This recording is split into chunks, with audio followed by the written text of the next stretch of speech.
Game festivities in a matter of a couple moments. We thank you for being present here this evening and for supporting Chugiak Eagle River Chinooks baseball.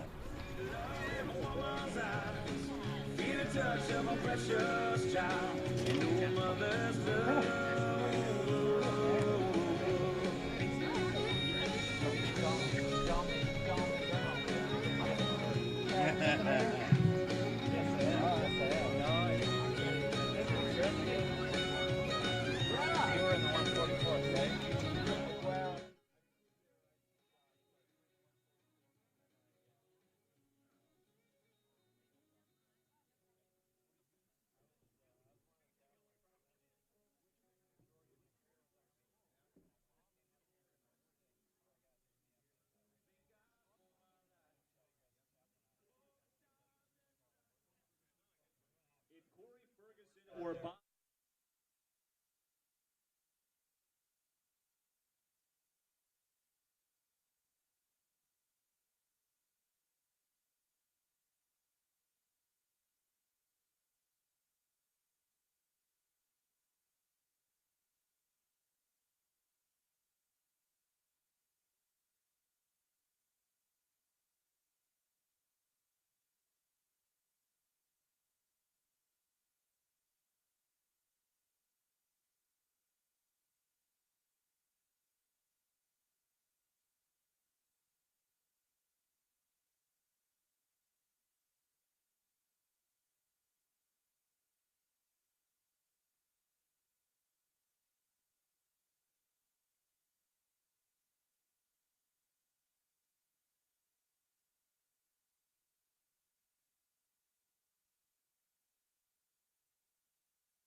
Festivities.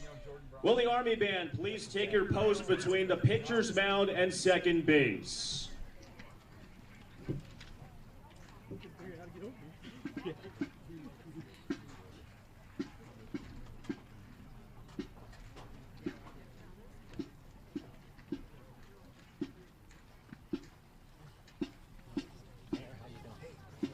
Hey Dave, how you doing? How are you, buddy?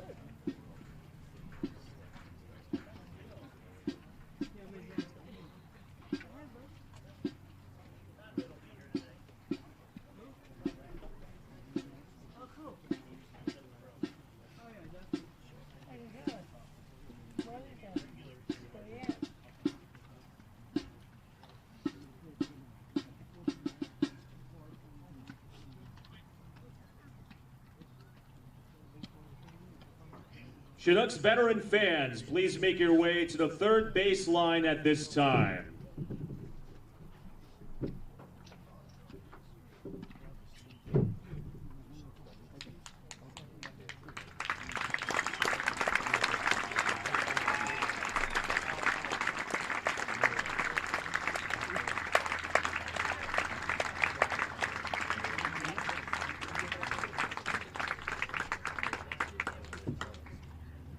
Will our uniformed military representatives please take your positions along the first base line?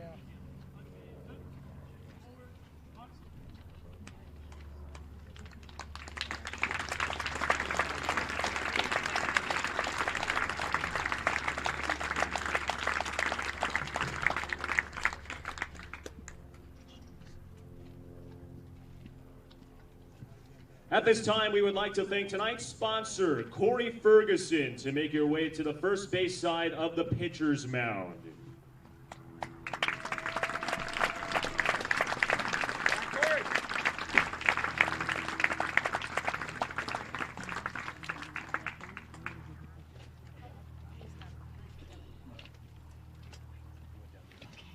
Well, tonight's military first pitch honorees, Senior Master Sergeant Bob Hill and Mayor Dave Bronson, please make your ways out to the third base side of the pitcher's mound.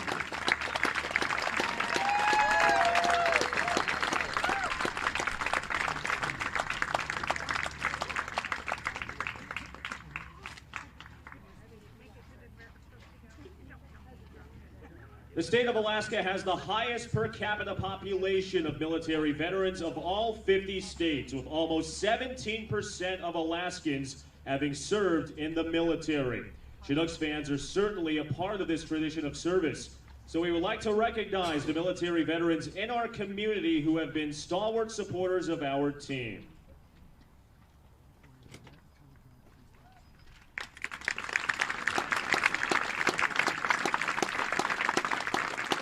At this time, will our color guard please take their posts? Take your hat off, please. Get up, take your hat off, please.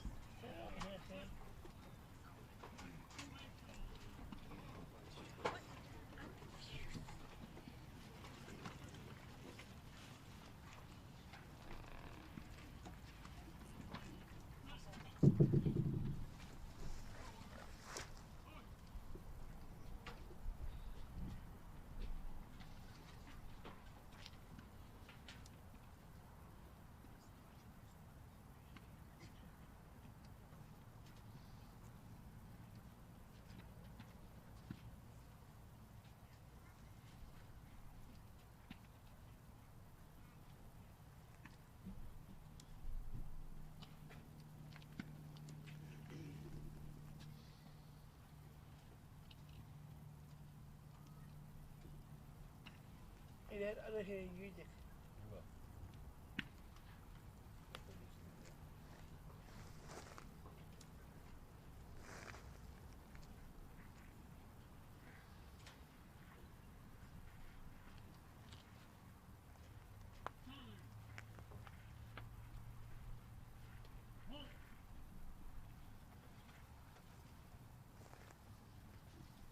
Our Army veterans include Lance Morgan was an Army Staff Sergeant and Quartermaster who retired after 20 years of honorable service.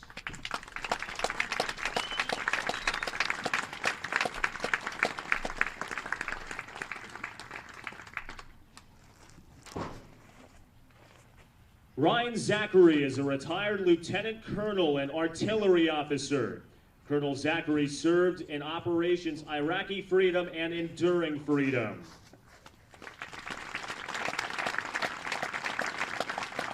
Russ Hart served as an airborne infantry soldier from 1988 to 1999.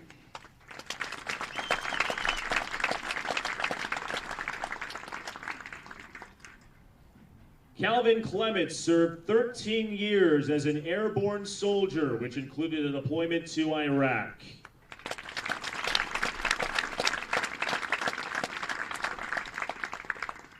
Julie Treadway was an Army specialist serving from 1982 to 1985.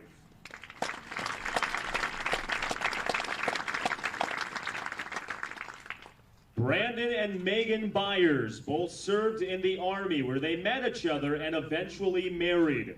Megan was honorably discharged from the Army to take care of their children, while Brandon remained on active duty for 10 years.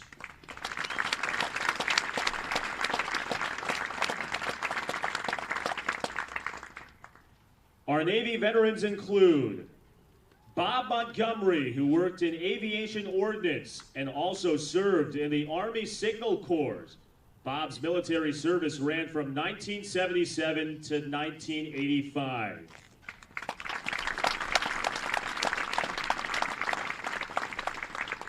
Ron Killian was an aviation machinist mate who served aboard the aircraft carrier USS Ranger, CVA 61.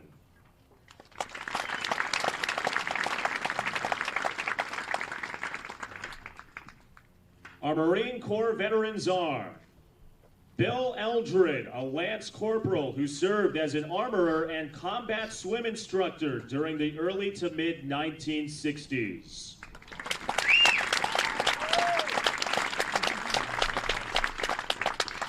Mike Albee, a Corporal Air Wing VMA 33 from 1968 to 1972.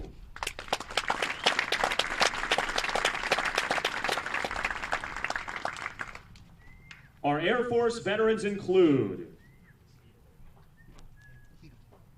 Bruce Hadel was an Air Force Major and C-130 navigator who served 21 honorable years, including tours in Vietnam, and is the recipient of the Distinguished Flying Cross. Bruce is a current member of the Chinooks Booster Club of Directors.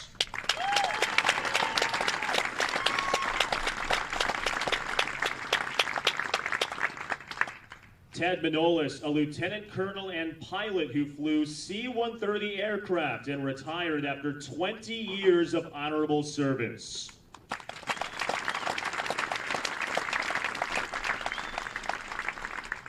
Ava Manolis, Ted's wife, was an Air Force lieutenant colonel and communications officer who retired after 20 years of combined active duty and reserve service. Ted and Ava produced the highly prized Chinooks baseball cards each season.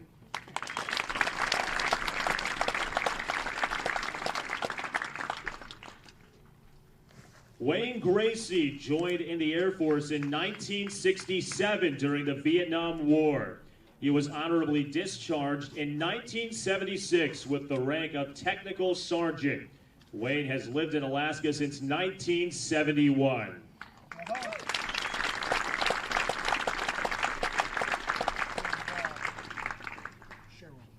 Robert Sherrill served in the Air Force from 1977 until 2004, retiring as a lieutenant colonel. Bob is also representing the Alaska Veterans Museum, where he serves as executive director.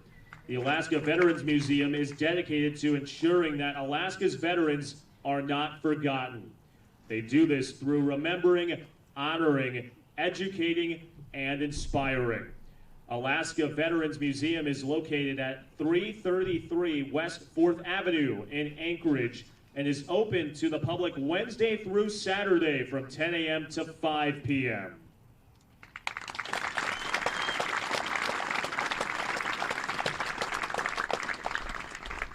We have two more veterans we would like to mention this evening. Al Clemens and Bill Waddell are not on the field tonight because they are busy volunteering at the Chinook Shack, which they do every home game.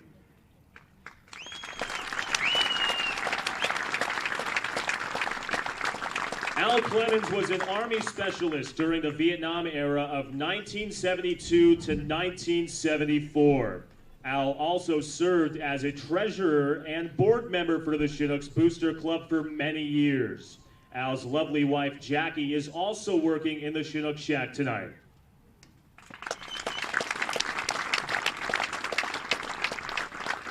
Bill Waddell was an Air Force-trained pilot who served as an officer in the Alaska Territorial Guard prior to statehood. Bill was an instrument in founding Loretta French Park and is a longtime member of the Booster Club Board of Directors. Thank you to all of our veterans for your service.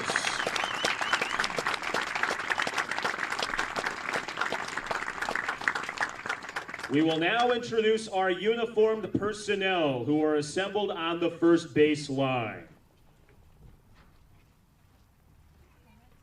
The Chinooks would like to welcome and honor those people currently serving in uniform. We will have representation from each branch of service who will be introduced in order of the birth of their branch.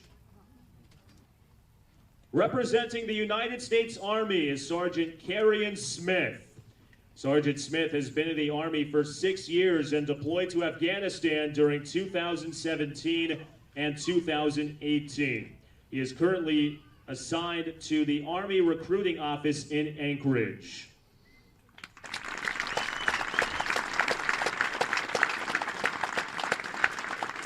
The Army National Guard is represented by Sergeant Chase Kashnig. Sergeant Kashnig has been in the Guard since 2011. He is currently assigned to the Recruiting and Retention Battalion in Eagle River.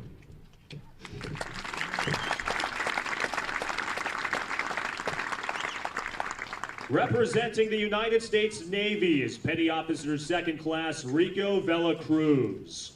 Petty Officer Villacruz is a construction electrician and has been in the Navy for 11 years. He has been deployed overseas 5 times, including tours in Afghanistan, Djibouti, and Somalia. CE2 Smith is currently assigned to the Navy Recruiting Office in Anchorage.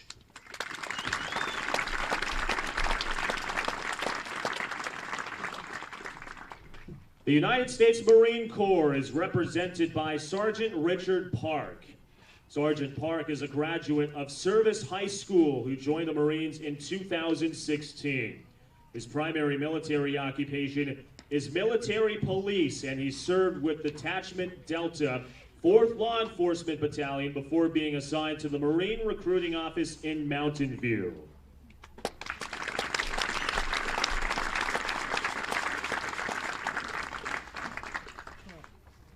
Our Coast Guard representative is Yeoman 3rd Class Kimberly McBride.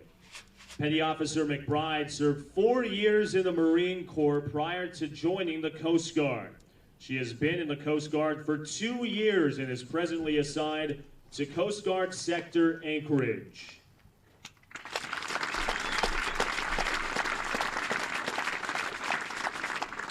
The United States Air Force is represented by Senior Airman Brayson Salmon, who was raised in Talkeetna, Alaska. He is a low observable technician with the 477th Fighter Squadron, where he is responsible for maintaining the stealth capability of the world's most lethal fighter aircraft, the F-22 Raptor. Senior Airman Salmon was selected as the 477th Fighter Group Airman of the Year in 2020.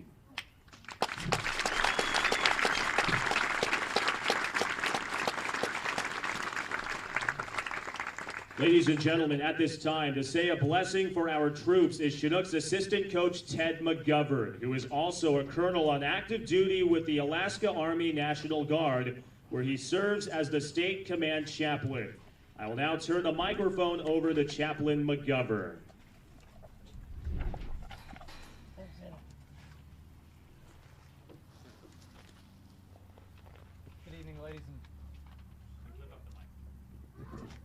Good evening, ladies and gentlemen. Please pray with me. Let us pray. O Lord our God, as it says in Psalm 90, you are our dwelling place for all generations. Thank you for our great country, the United States of America. Forgive me and forgive us for taking the blessings of liberty for granted. Forgive us for choosing division over unity, schism over collaboration, even selfishness over love. You told the disciples, and you tell us in the scriptures in Matthew chapter 10, freely you have received, freely give. We have freely received, Lord, a birthright of freedom which was paid for those who have served our nation. Let us as Americans fully grasp, maybe some for the first time, of the amazing and overwhelming blessing that freedom is. Today we give thanks for our fellow citizens, men and women who throughout our history have raised their right hand and said, I will defend.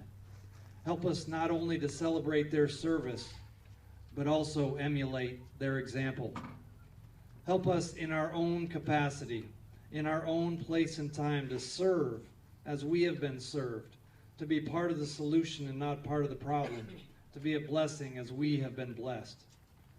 It was Jesus himself who said that the greatest commandment was to love the Lord your God with all your heart and with all your soul and with all your mind and with all your strength. And the second is this, to love your neighbor as yourself. Help us each to do just that, Lord. Love our neighbor, for this is the path to coming back stronger together as a nation through the challenges and divisions which we have faced over this past year. May this spirit of love and service to our neighbor be contagious among us. May we, as fellow Americans, be able to engage in civil discussions with our neighbors, even and especially when we disagree.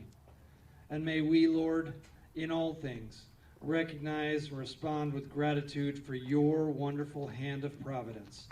Thank you, Lord. We pray all this in your mighty and powerful name, as you are Creator, Redeemer and Sustainer of all. Amen.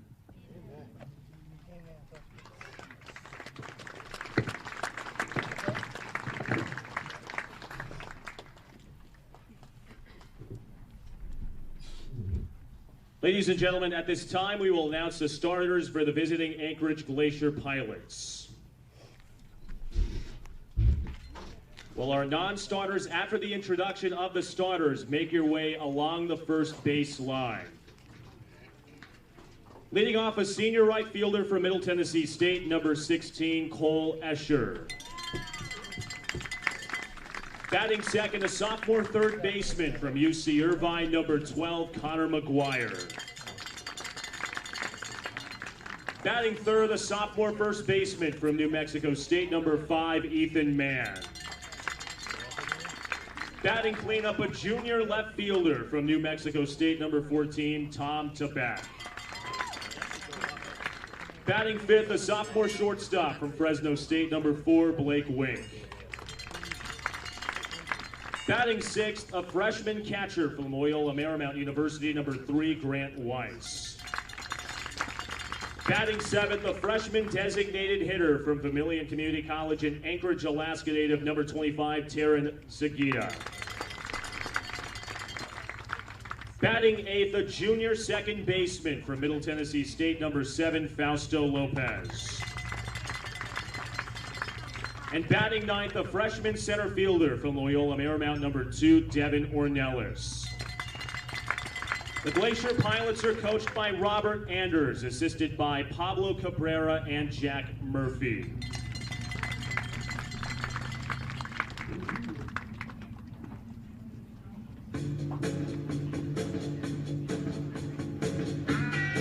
And now, ladies and gentlemen, please help me welcome the starters for your Chugiak Eagle River Chinooks.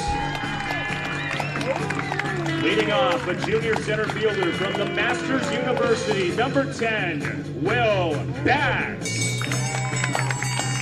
Batting second, a sophomore shortstop from the University of Alabama, Birmingham, number 15, John Mark Mullins.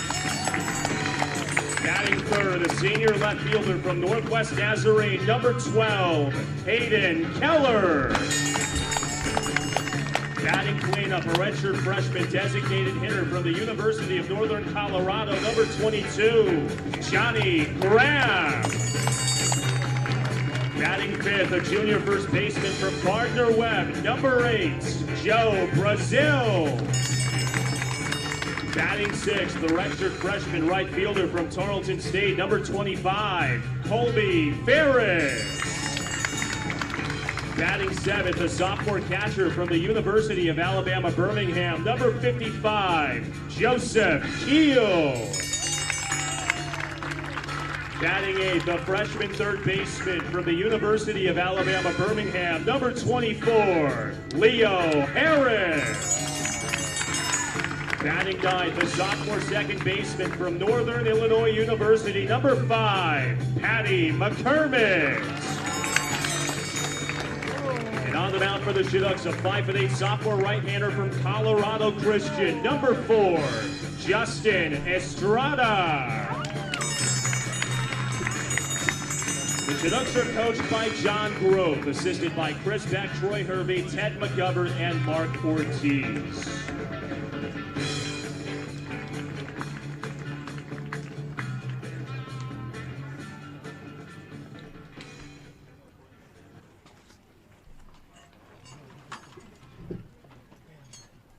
Ladies and gentlemen, at this time, please rise and remove your head cover for the presentation of our national anthem. Tonight's national anthem is being performed by the U.S. Army Band.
Please remain standing until the colors have left the field.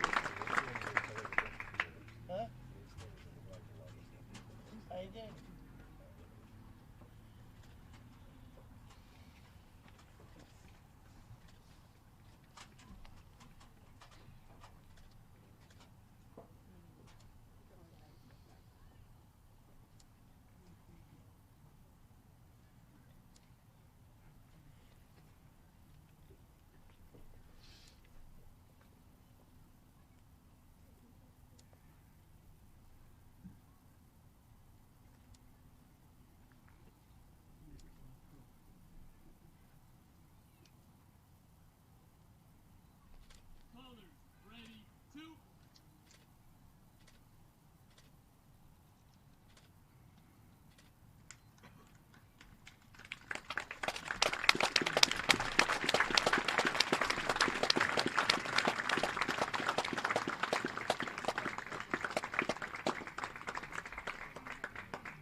Ladies and gentlemen, at this time, please be seated and direct your attention to the pitcher's mound, where we will have 3 ceremonial first pitches this evening.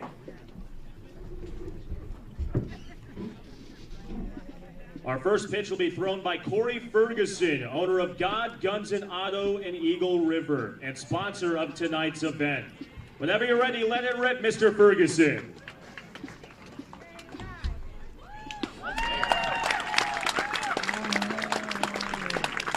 A perfect strike. Very special thanks to Corey Ferguson, owner of God, Guns, and Auto.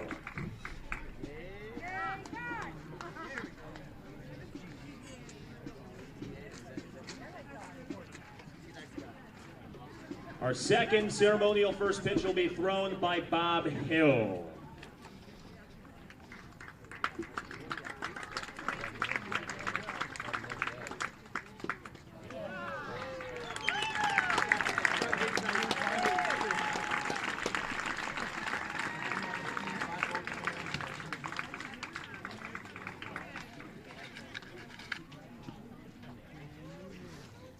Our third and final third pitch will be thrown by retired Lieutenant Colonel Dave Bronson.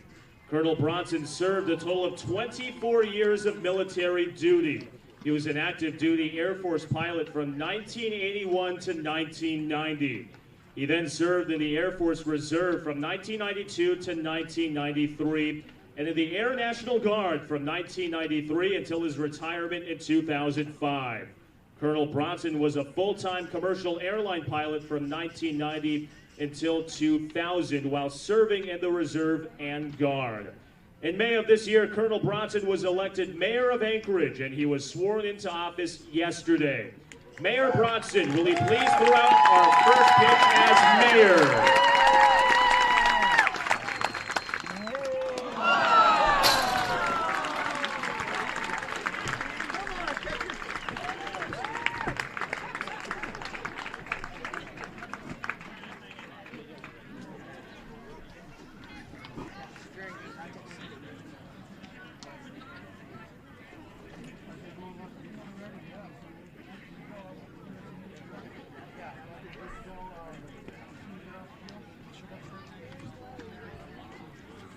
This concludes our pregame festivities. Will the Chinooks take the field?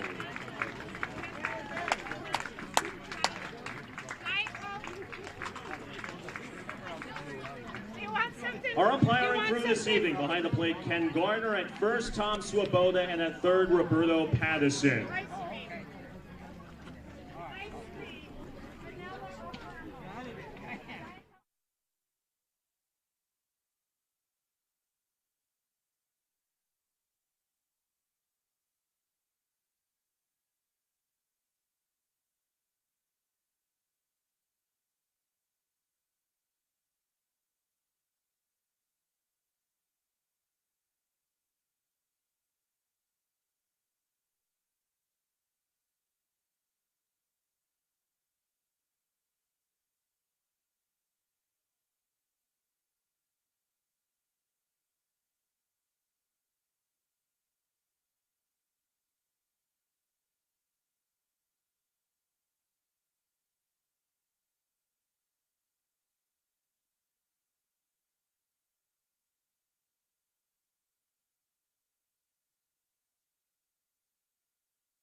Good evening, everyone, and welcome to Lee Jordan Field here in beautiful Chugiak, Alaska, for tonight's matchup between the Anchorage Glacier Pilots and your Chugiak Eagle River Chinooks. Before we get to our first interview of the day, I'd like to quickly go over the defense and lineup for the Chinooks tonight. Will Batts will be playing center field and batting leadoff. John Mark Mullins at shortstop batting second. Hayden Keller in left field batting third. John Graham, the designated hitter tonight, batting fourth. Joe Brazil at first base batting fifth. Colby Ferris in right field batting sixth. Joe Keel behind the plate tonight will be batting seventh. Leo Harris getting the start at third base tonight. He'll be batting eighth. And Patty McCormick playing the Keystone and batting ninth. Pitching tonight for the Chinooks is Justin Estrada. Certainly had a great season so far, as he will start tonight off against Cole Escher, and Escher will rip that one into center field for a base hit. So that'll open up the ball game tonight for the Chinooks. But as I previously mentioned earlier, we have our first interview of the day, as Cal Campbell has joined us here in the studio today. Cal, great to see you. How are you doing today, man? I'm doing good. I'm glad to be back. I'm glad to have you back, sir. It's certainly I mentioned a little bit last time after your interview that obviously, you know, interviewing and doing things like this is not your specialty. It's not something you're incredibly comfortable with. So certainly glad to see you back in here, wanting to give it another go. Obviously, I know you were a little nervous last time, but certainly nothing to be ashamed of. Public speaking is not everybody's strong suit, certainly. Yeah, I was definitely a little nervous last time, but feeling a little bit more comfortable this time. So, yeah, glad to be back. Fantastic. And we're glad to hear it as John Mark Mullins with a great stop, but unfortunately, that will simply just result in a base hit for Connor McGuire. So the Pilots opening up the ball game with two base hits to start things off.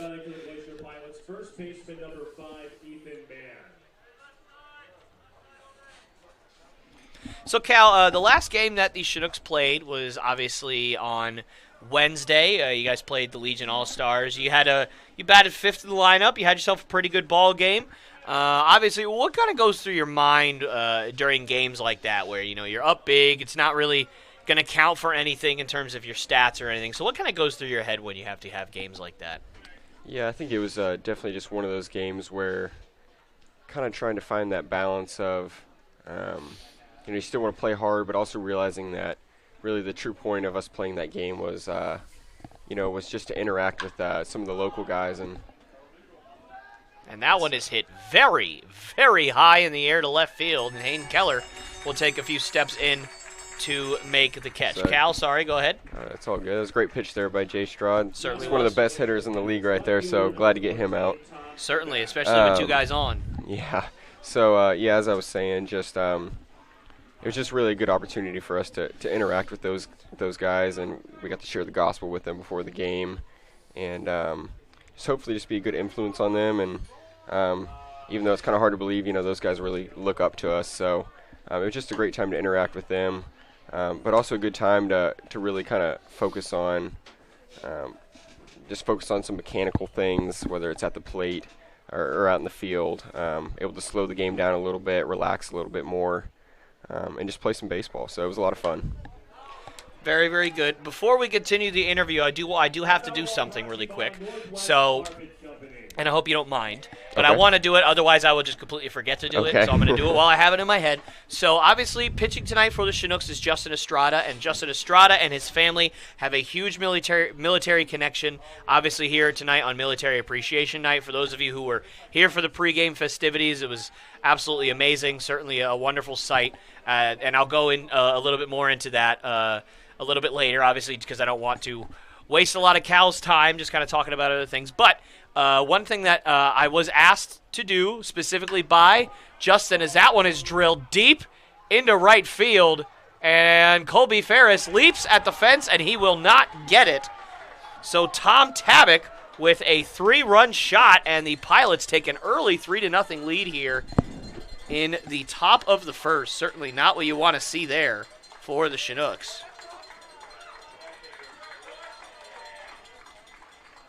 Well, anyways, as I was saying, Justin Estrada has asked me to specifically shout out some of his family members that have had military service in the past here on the stream tonight.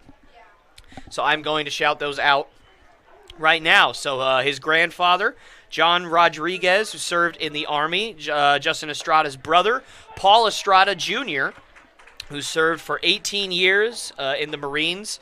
Jay Estrada's grandfather, Gilbert Estrada, was a World War II veteran and served in the Army. And Jay Estrada's aunt, Linda Estrada, and uncle Peter Estrada also served in the Army. So wanted to shout them out really quickly. Thank you all so much. If any of you are listening, thank you so much for your service.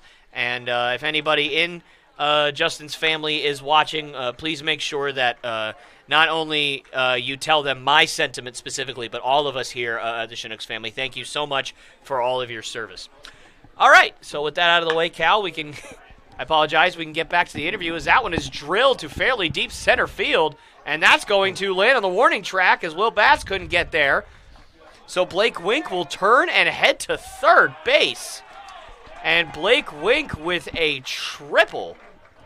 So, wow, Justin Estrada certainly struggling here in the early going, as the Pilots have certainly found a way to hit him hard so far. 3 runs on 4 hits and only 1 out so far, and it's looking like at this point it could be a short night, as Y squares to bunt. And a good catch by Joe Keel in his helmet there, but unfortunately that will not count for anything. So anyways, Cal, again, thank you so much for coming in here. I do apologize for doing all that while you're in here, but no problem. Yeah, I wanted to do that before I forgot. That's what tonight is about. You know, there's some things that, you know, are more important than baseball, and that's definitely one of those. So yeah, thank you again to everybody that served and is currently serving for our country. So what was it like standing out in the field for all of that? Because obviously here in the booth it was breathtaking in and of itself. But what was it like to stand right next to them while all of that was going on? It was just very humbling. You know, we had a lot of veterans out here. Some who, you know, are just recently retired. Some who are still serving. You know, whether it be in Iraq, and we even had a Vietnam veteran. So it's just really cool just to see all the different people that have served our country, and it was just very humbling. Just makes you very thankful for the sacrifice that they've made. Absolutely. So on special nights like tonight, does it kind of hurt a little bit more? Because obviously you talked about last time that you and Patty had kind of been going like a 1-and-1 type deal, where, you know, he would start at second one day, you'd start at the next, and it was kind of back and forth. But does it kind of hurt a little bit more when it's not timed out for you to play on a night like tonight that's so special? I don't think so. I mean, I think it can be, but when I really step back and think, you know, just seeing these veterans out here and these active duty people, you know, just kind of makes me step back and just be grateful that I can even, you know, be out here today. So in the grand scheme of things, you know, starting tonight is not a big deal when you put it into that perspective. Gotcha. That makes sense. I know certainly as a competitor, I can understand the perspective of, you know, like, I wish that I was the guy that was out there and shaking everybody's hand because they look to me as a leader of the team. Like, I can understand that sentiment, but certainly I do agree with you where there are a lot things that are just a little bit bigger than baseball, and certainly a night like tonight is one of them, as Terrence Seguida gets hit by the pitch. So he will take first base. So the Pilots have runners on the corners now with 2 outs as Fausto Lopez. Yeah, on a baseball note, you know, this Pilots team, they struggled a little bit at the beginning of the year, but they've really kind of found their stride lately, especially swinging the bat. I know when we kind of had that 3-game set against them not too long ago, they really kind of turned on the bats towards the end. So certainly, yeah. And it seems like that's happened with several teams so far, as obviously the Chinooks got out to a really, really hot start, and lately it's been a little bit more, you've been skidding a little bit. And do you think that a lot of that has to do with the way that the other teams have really come together, or is that kind of like an internal issue as well, or a little bit of both maybe? Well, I think it can be just a little bit of both. I know a lot of these other teams were having to wait on some guys that were coming in later in June, so maybe some of their key players got added a little bit later. So, and that one is popped high in the air, and John Mark Mullins having to Great play. really struggle with the sun and with the mound there to make the catch for the third out of the inning. But the Pilots strike for 3 quick runs here in the top of the first. But Cal, do you think you can stick around for another half inning or so? Absolutely. Fantastic. So we will have a little bit more from Cal Campbell when we come back in the bottom of the first.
All right, ladies and gentlemen, we are back here live on the Chinooks Radio Network here on YouTube. As before we continue with our interview with Cal Campbell, I'd like to quickly go over the defense and lineup for the Pilots tonight.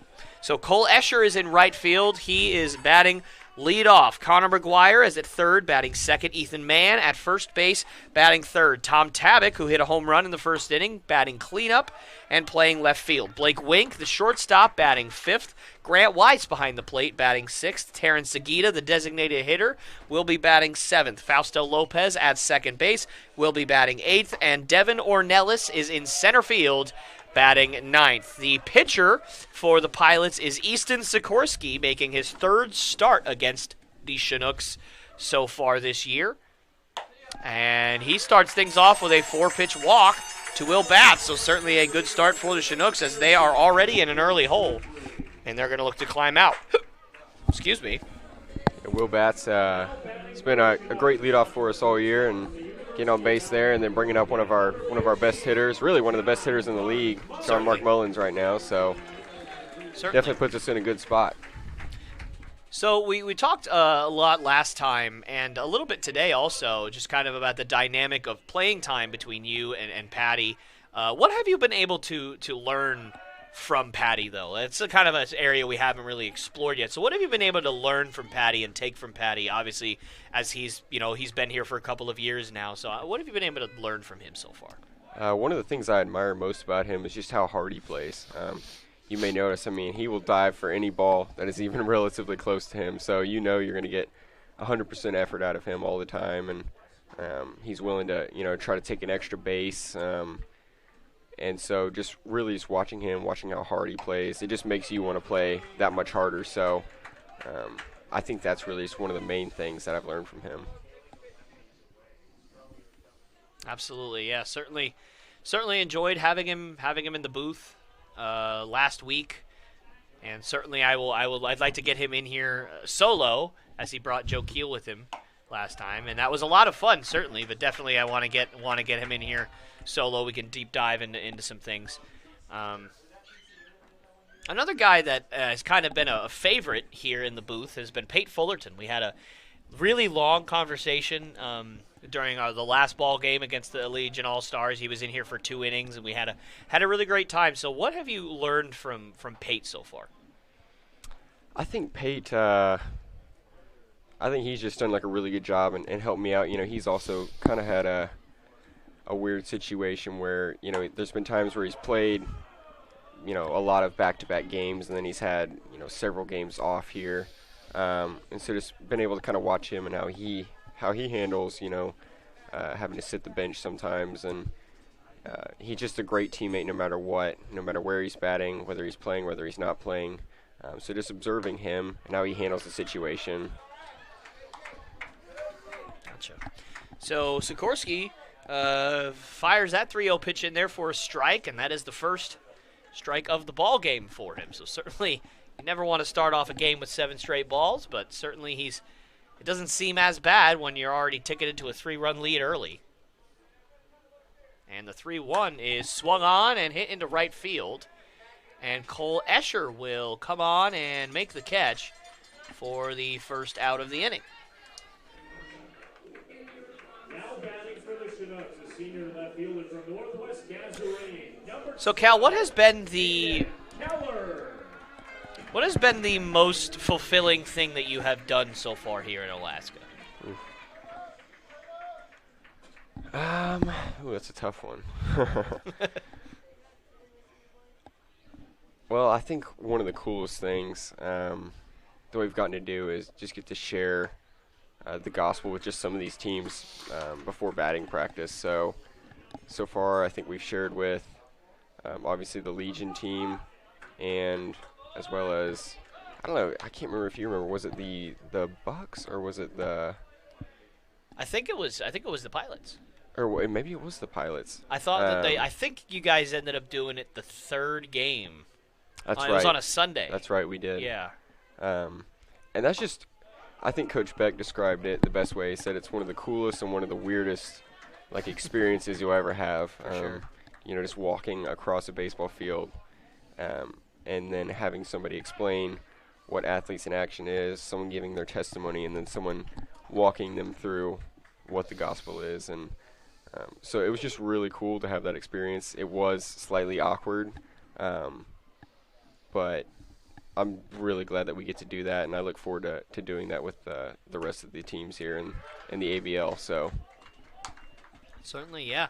I wasn't able to be there for the first one, but I was there for the one with Legion All-Stars, and yeah, you know, it is a little kind of strange. Although I feel like that one probably wasn't quite as strange because there was a different power dynamic between you guys and the Legion All-Stars, and then what you guys would be with a team like this, and that is floated into left field for a base hit, but unfortunately for Hayden Keller, I think his bat might have broken on that. It certainly looks to be the case. Now batting for the Chinooks, a redshirt freshman designated hitter from And yeah, I think that bat is muerto, as they say in Spanish. So Big Johnny Graham stepping up to the plate tonight, and again, I've been kind of hoping for the last week or so that he'd just get a day off here or there so I could get him here in the booth, and I've had that thought for a few guys. I hadn't been able to interview Joe or Hayden yet, as obviously both those guys kind of came in late. That one is swung on and hit foul.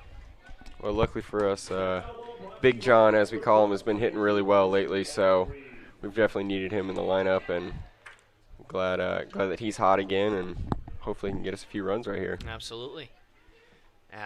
So, does your mentality at the plate change depending on how you know you've been hitting, or do you kind of have the same process every at bat, no matter if you're 15 for your last 30 or 0 for your last 30? Well, I'd like to say that it doesn't change, but if we're just being honest, it does change a little bit. I don't think that it should. I think you should, know what kind of hitter you are and keep that same mentality. But it's definitely easy to start pressing when, you have a long streak of not getting any hits. So, but for the most part, as a hitter, for me personally, I just like to think line drives right up the middle, try to hit it right back where it came from, and a lot of times if you do that, good things will happen.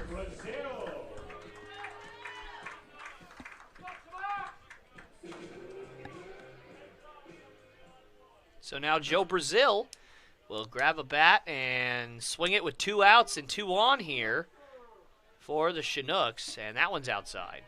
So, Cal, might wind up, depending on how this goes, being the last question I get to ask you. So, have you ever come to the ballpark at a certain point and, you're swinging in the cages or what have you, and you just know you're not feeling good that day? Like, you're just like, my swing I feel like I'm swinging a boat oar, or I feel like I got cinder blocks in my feet, like I just can't. Like, what do you do in that scenario? Because you're going to have to get into a game and just knowing that your swing is just not feeling great that day. Like, does that kind of wear on you at all? Has that ever happened to you, Yeah, I've definitely felt that before. Even sometimes this summer I've felt that, and I think the approach I kind of take whenever that happens is I just try to focus on what's like worked in the past. So like I have like kind of one like mental cue. So whether that's staying on top of the ball or staying through the ball, and I just focus on that one cue, and that's really the only thing I focus on whenever I'm swinging. Because if you try to think about too many things in the box, then it's only going to make your swing worse. So just try to simplify things down, have one focus point, and that's really your best shot. And sometimes it's the days that your swing feels terrible in batting practice that you go out there and you get a couple hits. So you can't think about batting practice too much. You just gotta stay focused, and eventually you'll break out of a rut. So certainly. And the 2-2 to Brazil is fouled off. Good fight. I remember there was a game I was playing at Inspiration Academy. It was right out of high school, so I was 19. And earlier in that year, I had a weightlifting incident where I ended up pinching my sciatic nerve. So I had some back issues. I was out for a couple of weeks, and I was kind of just getting back in the swing of things. So the coach was DHing me, but we'd still practice, every day that we didn't play. So it was a lot on my back after anybody who's ever pinched their sciatic nerve knows it is not fun, and it does not go away very easily. It took probably a good year and a half for my sciatic nerve to really completely feel better. But I remember I showed up to a game, and I knew that I was probably going to bat second and DH that day, and everything in my body felt like I couldn't move. Like my sides just felt so tight that I felt like I had no turn.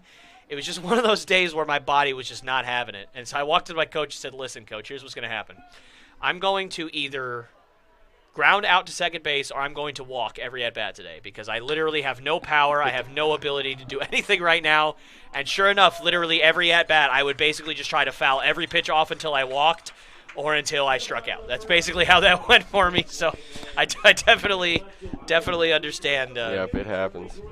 Not feeling great on a certain day. So, Cal, thank you so much for coming in here, brother. I appreciate you taking some time out. I know that this obviously wasn't planned, so I do appreciate you coming in here and doing this. So, is there anything you'd like to say to the people on the stream before you head out? Yeah, I'd just like to give one last shout out to any veterans and active duty members. Just thank you for your service, and also just a special shout out to my Aunt Kim, who's currently serving in the Navy and has her retirement coming up in August. So just thank you for your service.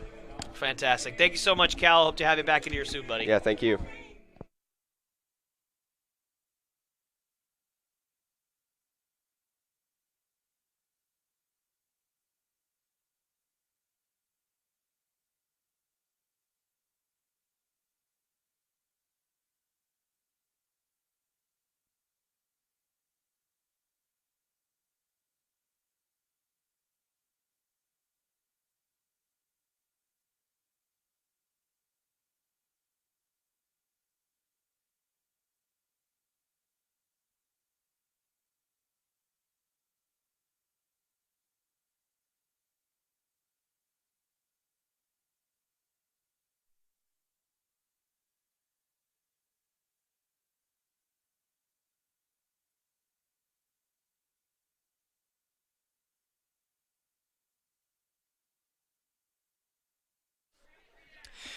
All right, ladies and gentlemen, we are back here live on the Chinooks Radio Network here on YouTube as Justin Estrada comes out for his second inning of work, certainly looking to bounce back from his rough first inning. Gave up 3 runs on 4 hits, including a home run from Tom Tabak, as well as a triple from Blake Wink. So certainly the Pilots able to jump on Estrada early here.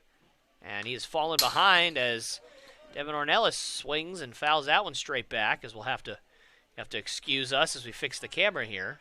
Might take a minute, as the camera has been wildly uncooperative tonight as compared to the last few times. Just can't seem to really get it into the positions that we want it to go, but that's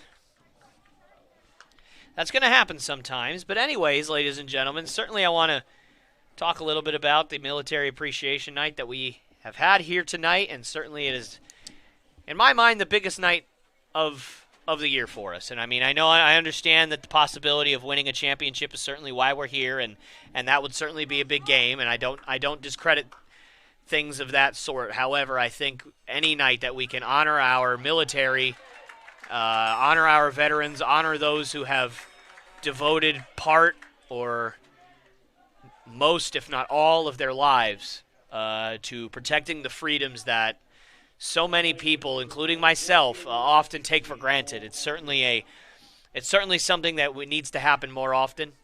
It's certainly something that you can kind of get into a place where you don't think about it very often until it's kind of right in your face, or until you read something in the newspaper or read it online or hear it on the news.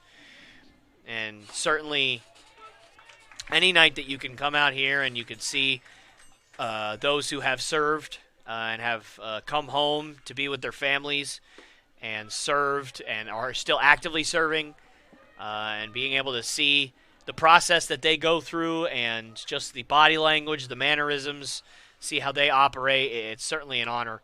And so just thank you so much to everybody who has served and who is serving. My grandfather served in World War II. He was in the 1st Infantry. He brought several medals home. I'm not exactly sure which medals they are. I tend to say Purple Heart, but I'm not 100% positive, so I don't really want to go out as a liar here and say that my grandfather got the Purple Heart when he didn't. And so, but I think he did, but I could be wrong, and I'll certainly check with my family at some point and maybe clarify that if I can remember to do so. But my grandfather served in the military, and he was my hero. He was just one of the best men that I've ever known in my entire life, and he's the one who really got me onto pitching, and I ended up being able to pitch in college. So certainly an amazing man. I lost him when I was 15 years old. So he was an absolutely amazing man and had an amazing story and lived an amazing life. And so I have military in my family.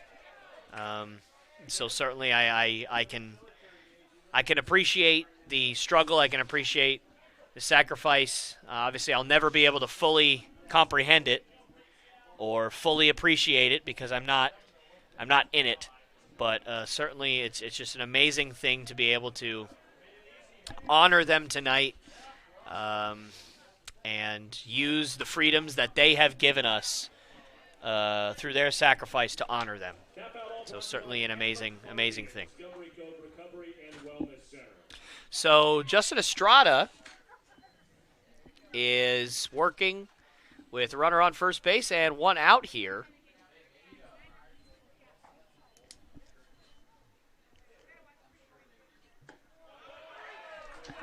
And that is strike 3. So Justin Estrada with 2 strikeouts here in the bottom of the second, or excuse me, the top of the second. Now batting for the Glacier Pilots, first baseman number 5, Ethan Mann. And now Ethan Mann will step up to the plate, and you heard Cal say it earlier. He's been one of the best hitters in the league up to this point so far, so certainly has been a tough out. So Estrada will look to get out of this inning. And what a nice bounce-back inning it would be. And that one is tapped foul. So Leo Harris fields it, but in foul territory.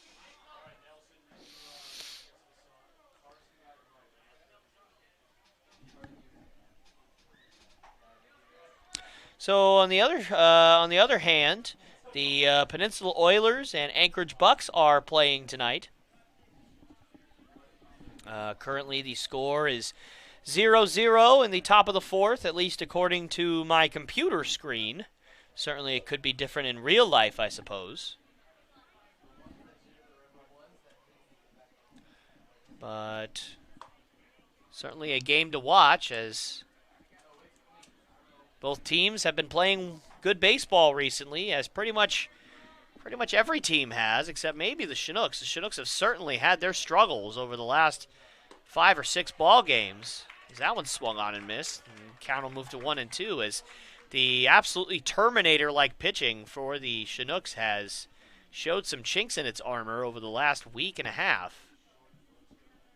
And certainly, that one is swung on and missed. Great pitch there from Estrada, so he strikes out the side. Well, sort of.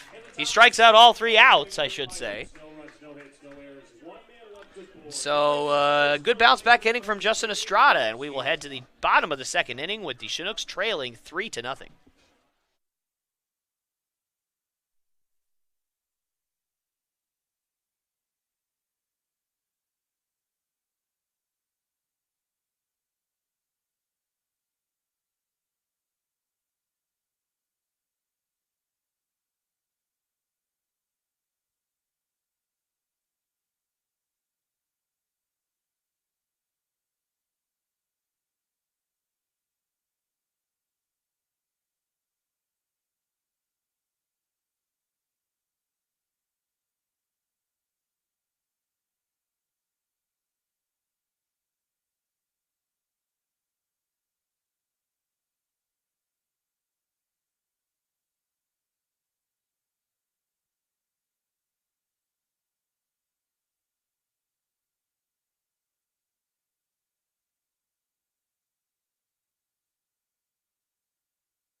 All right, ladies and gentlemen, we are back here live on the Chinooks Radio Network here on YouTube as Colby Ferris will swing it here to lead off the bottom of the second inning against Easton Sikorsky, who was able to get himself out of a little bit of trouble in the first, so certainly we'll look to have a cleaner inning here as the first pitch to Ferris is swung on and missed.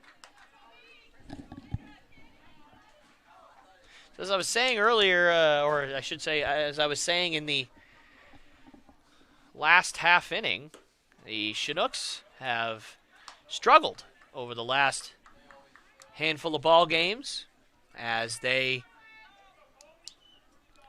come into tonight losers of 3 straight, if you don't include the Legion All-Stars, and 4 of their last 5. So certainly a bit of a struggle over the last few ball games for the Chinooks. But again, the Terminator-like pitching for the Chinooks has wavered in the last few games, but certainly you couldn't expect a reign of dominance like they had been having for forever. As Colby Ferris swings and misses for strike 3, so that'll be the first out of the inning. Now batting for the Chinooks, a sophomore catcher from the University of Alabama, Birmingham, number 55, Joseph. But certainly, I think what the first large stretch of the season showed the Chinooks is that they can compete with every single team out here, and they certainly have a great chance of going to the playoffs and possibly winning a championship this summer. As that one is swung on and missed. And certainly, I know every single other team in this league feels exactly the same. Which, honestly, I think that's a great thing. I think that it's really good for baseball when you have every team here that truly believes in themselves and believes that they have a legitimate chance of winning the whole thing. It certainly is great for competitiveness. It makes the games more exciting, and it'll definitely be fun to watch as the year goes along, as Joe Keel grounds out to shortstop, and that'll bring up Leo Harris.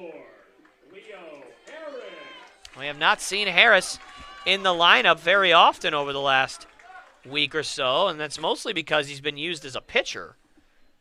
So certainly it's good to see him back in the lineup and getting some reps, getting some swings. So anyways, I've said this on a prior stream. I can't remember exactly how long ago it was, but it was probably a good week and a half to 2 weeks ago, as that one is ripped, but right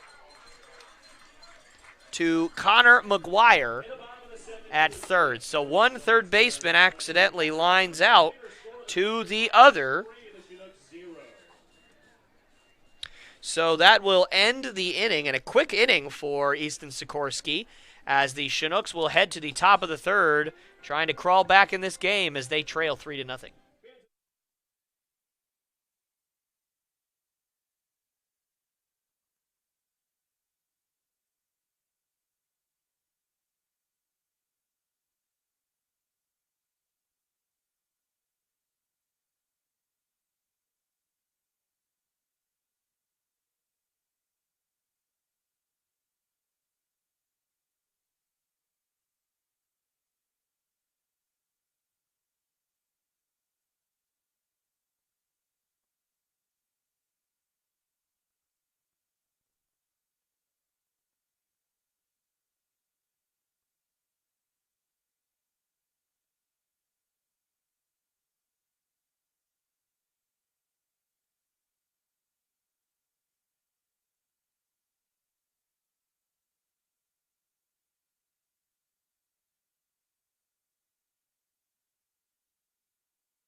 All right, ladies and gentlemen, we are back here live on the Chinooks Radio Network here on YouTube, as Justin Estrada coming out for his third inning of work, having to face Tom Tabak, who hit a 3-run home run in the first inning, so he's responsible for all 3 runs for the Pilots so far.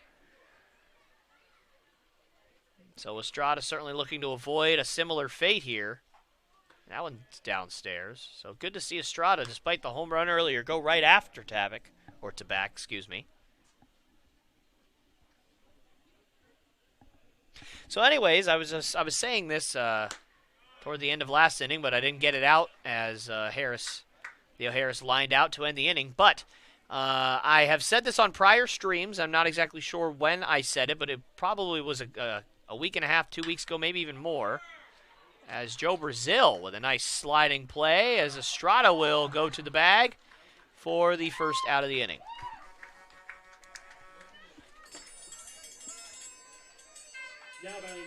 So I wanted to just remind everyone of this, as it is coming up. Granted, it is still a good ways away, but I want to just continue to remind everyone of this as Blake Wink steps up to the plate, is that starting on the 13th of July, the Chinooks will be traveling up to Kenai to play the Oilers in a 5-game road stand, all in a row. So the 13th through the 17th, the Chinooks will have games at 6 p.m., on the 13th, 14th, 15th, and 16th, and then 5 p.m. on the 17th, as that one is popped high in the air, as Patty McCurbet will make the catch for the second out of the inning. And during that road stand, and also the game on the 19th against the Bucks, at least probably the game the 19th against the Bucks, I will not be your commentator for that stretch of games, because I am going back to Knoxville, Tennessee, where I graduated college because I am the best man, or the co-best man, I should say, in my best friend's wedding. So I will be not going on that road trip. I'm not leaving until the 15th, but I would have no way of transporting myself to and from Kenai without taking one of the travel vans, which obviously the guys need for travel. So I will simply just not be going on that road trip.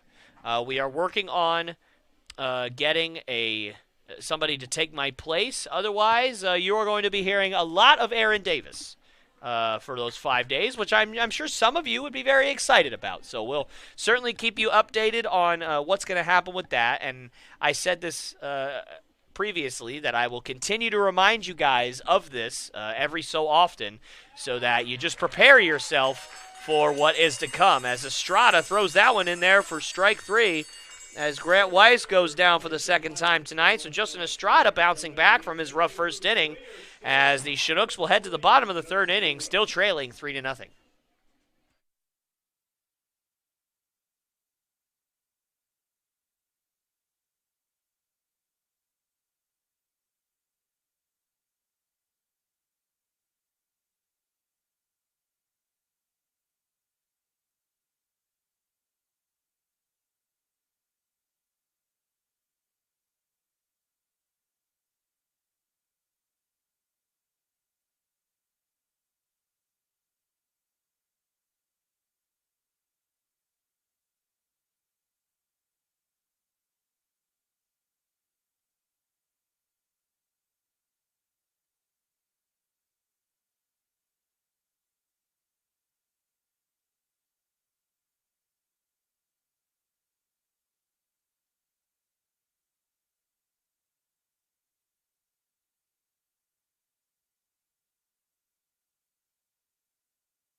All right, ladies and gentlemen, we are back here live on the Chinooks Radio Network as Patty McCormick will step up to the plate. He's batting ninth tonight, but he will be the leadoff here in the bottom of the third. As the Chinooks trail 3-0, as Easton Sikorsky has looked pretty good so far. As the Chinooks look to get back on track after 3 straight losses, heading into tonight's ball game and losing 4 of their last 5.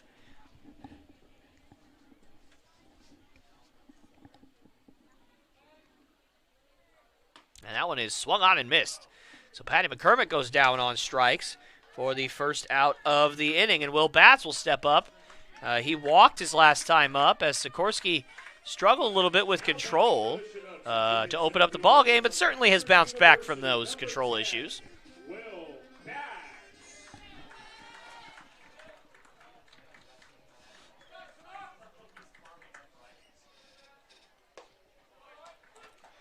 And that one is in there for a called strike.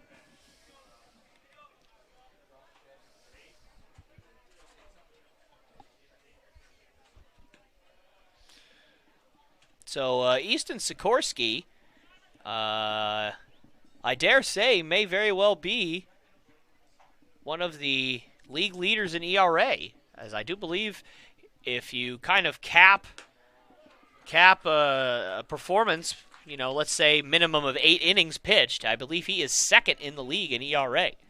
So certainly he has pitched incredibly well, and he's been one of the best pitchers in the league so far. And that one is swung on and ripped too short as Blake Wink having to make a tough play. And Will Batts is safe, as they say. Ethan Mann could not stay on the bag. A good stretching effort from him, but that will be an infield single for Will Batts. And certainly that is a tough play for Wink, as Batts has a lot of speed out of the left-handed batter's box.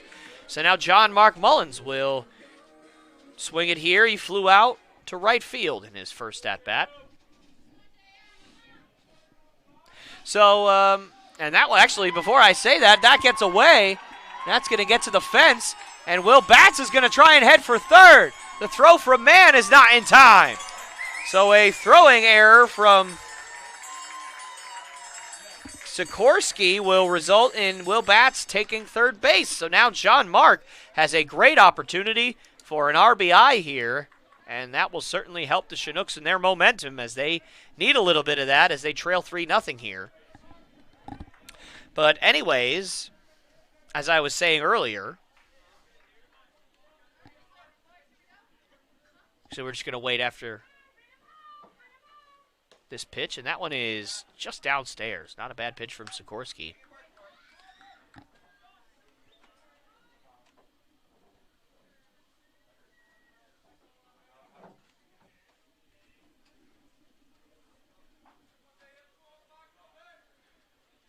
And that one is swung on and drilled out to left field, as Tom Tabak will make the catch, and that will be a sacrifice fly for John Mark Mullins. So Will Batts will score the first run of the game for the Chinooks. And so they will now trail only 3-1 here. And I'm not going to lie, ladies and gentlemen, but I had something I was going to say to you all, and I have now since forgotten. So I guess that's what happens when you get old. So we're just going to pretend like none of that ever happened. So that pitch is in there for a called strike.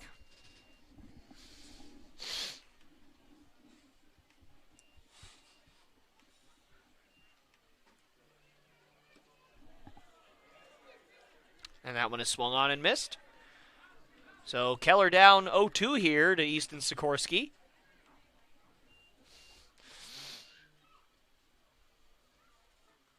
And that one is just outside for ball one. I remembered. I remember what I was going to say. So, as of right now, I do not have any more interviews planned for tonight, as I've been, again, trying to get guys in here that have not interviewed yet, but pretty much everybody that I haven't interviewed is currently playing right now. So it's been a bit difficult to try and track guys down to come in here for interviews. Cal Campbell, just full disclosure, I was not prepared to have him in here. He just kind of came in the first inning and sat down, which, again, I'm very, very happy that he did. Certainly a pleasant surprise. But that was not a planned interview that was planned out beforehand, as Hayden Keller swings and misses, for the third out of the inning. So the Chinooks get a run on an error, so certainly that'll be an unearned run for the Pilots. But they will certainly take it, as the Chinooks now trail only 3-1 as we head to the top of the fourth.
All right, ladies and gentlemen, we are back here live on the Chinooks Radio Network here on YouTube as Terrence Seguida steps up to the plate and fouls it straight back. And once again, we will have to fix our camera, so please be patient with that.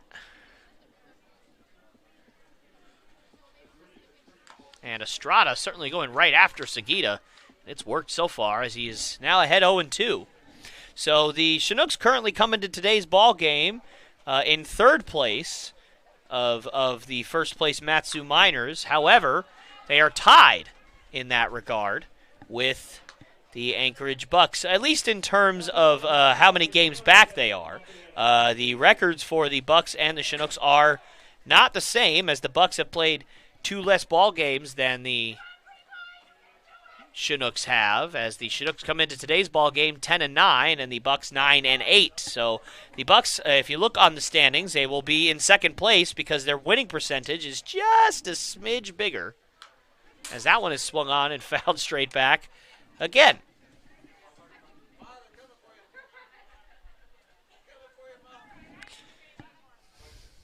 So the Matsu Miners right now playing fantastic baseball as they're 14-6, and that one is swung on and missed. So Terrence Seguida will sit down for the first out of the inning as he strikes out.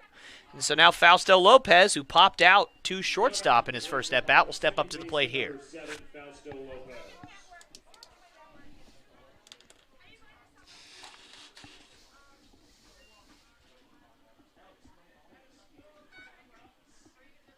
And Estrada certainly seems to have found his rhythm as that one just misses for ball 1, but certainly has seemed to settle down after a rough first inning. And that one is swung on and tapped foul straight back. It looked like it hit the umpire a little bit.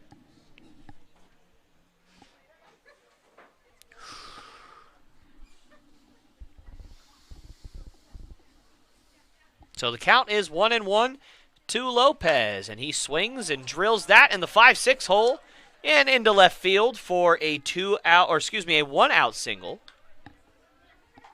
So he gets on for the first time tonight. And now Devin Ornelas will step up to the plate. He struck out looking in his first at-bat.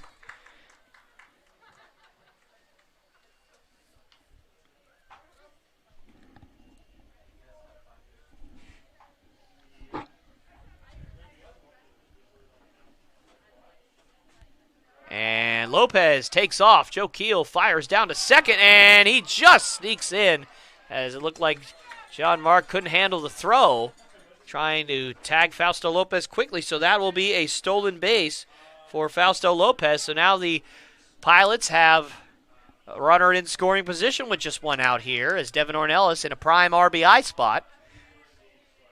As Fausto Lopez certainly with plus speed, so a single has a pretty good chance of scoring Lopez from second.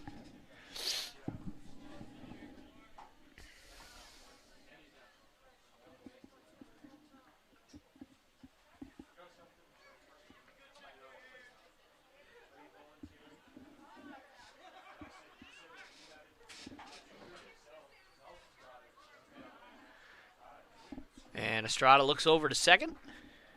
Lopez scampers back to the bag. And so Ornelas is up 2-0 here in the count. Looking to drive one, and that one's downstairs. So Estrada not willing to go after him right now, or at least not able to go after him right here. As Ornelas showing bunt the last couple of pitches. And doesn't on this one. And Lopez with a good jump, and he's going to make it. And so no bunt needed as Devin Ornelas takes his base. And Fausto Lopez with his second stolen base of the inning. He's still second and third. And so now there will be runners on the corners with just 1 out. And Cole Escher will step up. He is 1 for 1 with a walk. As well as a run scored.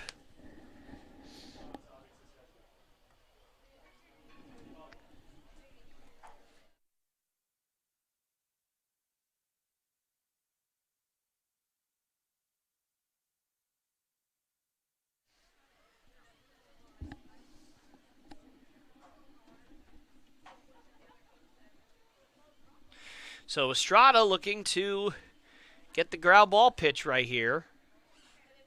As looked like a pitch out, just to make sure that Ornelas wasn't going. And he was not, so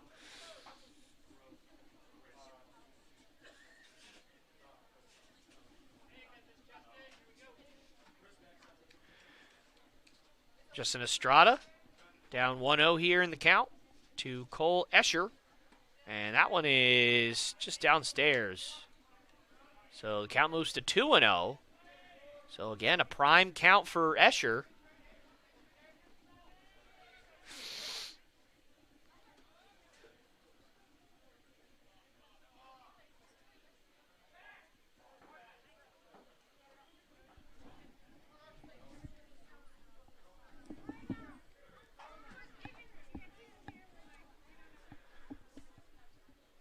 And the 2-0 outside.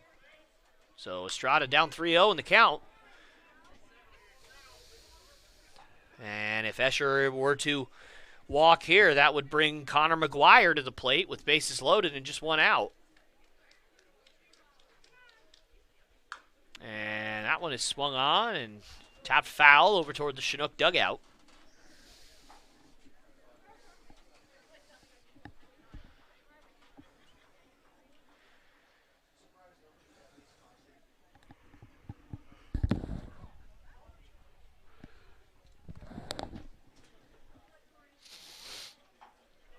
And the 3-1 as Ornelas takes off, and that one is popped over to in foul territory, and Brazil throws over to first, and they say that Ornelas gets back safely. And a great play by Joe Brazil, and unfortunately couldn't double off Ornelas, but it's a great play nonetheless. And honestly, I'm a little bit surprised that Lopez didn't try and steal home there, as I think that he might have had a good chance of scoring considering all the other stuff that was going on, but he will stay at third. But that'll be the second out of the inning, and now Connor McGuire with a good RBI chance here with 2 outs in the top of the 4th.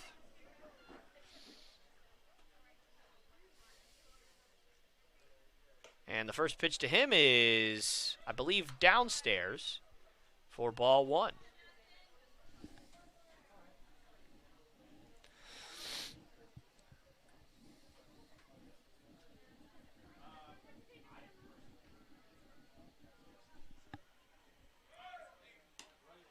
And Ornelas takes off for second, and Joe Keel couldn't handle the pitch, so that will be a stolen base, the 3rd stolen base of the inning for the Pilots. So they will have runners on second and third with 2 outs. And Connor McGuire up 2-0 here, so certainly, again, as I've said a few times this inning, 2-0 is a great count for a hitter, although it hasn't hurt Estrada yet, at least not in this inning. And the 2-0 downstairs. So certainly you do not want to walk McGuire here, as Ethan Mann is, at least among qualified hitters, leading the league in batting average. As there's a couple of guys that started the season a little bit later that have some guys that are hitting 400, but they only have a handful of at-bats. So by comparison, Ethan Mann certainly, I would say, it's fair to say that he's leading the league among qualified hitters in batting average.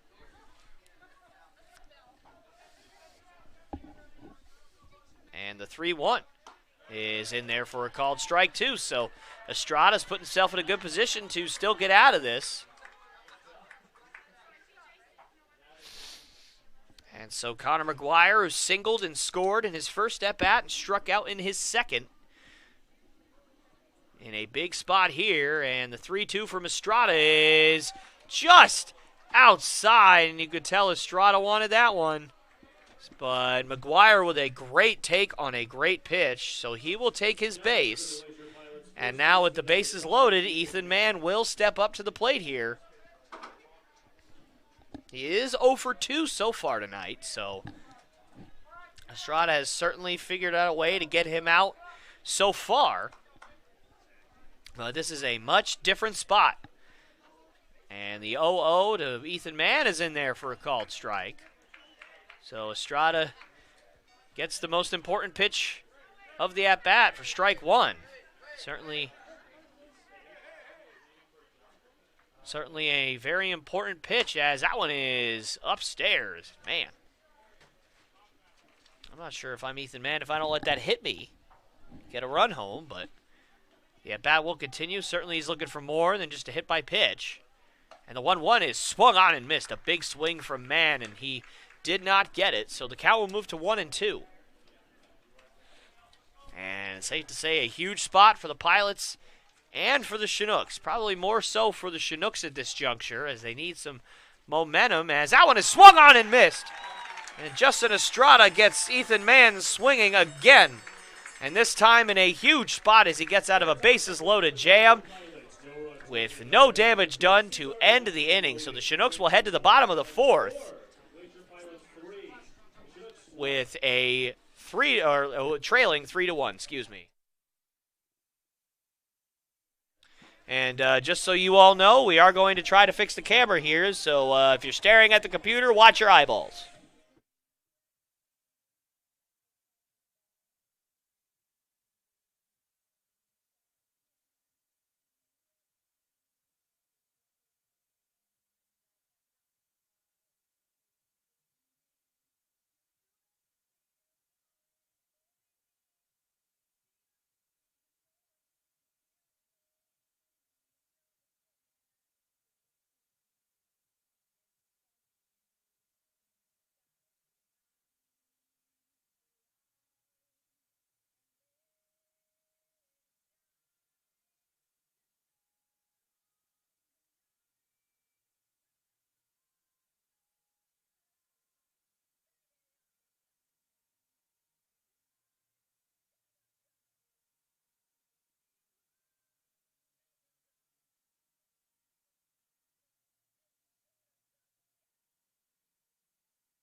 All right, ladies and gentlemen, we are back here live on the Chinooks Radio Network here on YouTube, as Johnny Graham will lead things off for the Chinooks in the bottom of the fourth.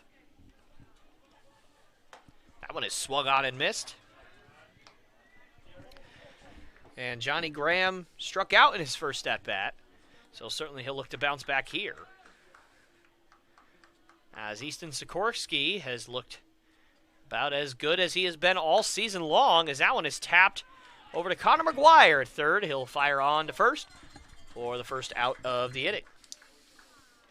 As I said earlier in the broadcast, Sikorsky is one of the league leaders in ERA throughout this year, 16 innings, and has an ERA under under 0.6.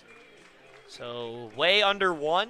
So certainly has performed very well for the Pilots. And the one run tonight was unearned, or at least in my book it was. So certainly has not affected his ERA so far tonight. As Joe Brazil will step up to the plate here with one out, nobody on, looking to get something going for the Chinooks offense. And the 1-0.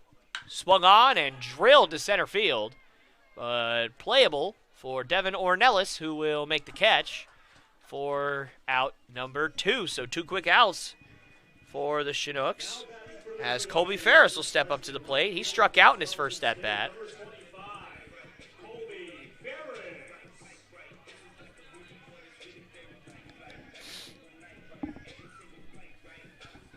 And certainly it was, for those of you who watched the stream yesterday, certainly it was good to get Colby in the booth, as I've been wanting to get him in here for quite a while.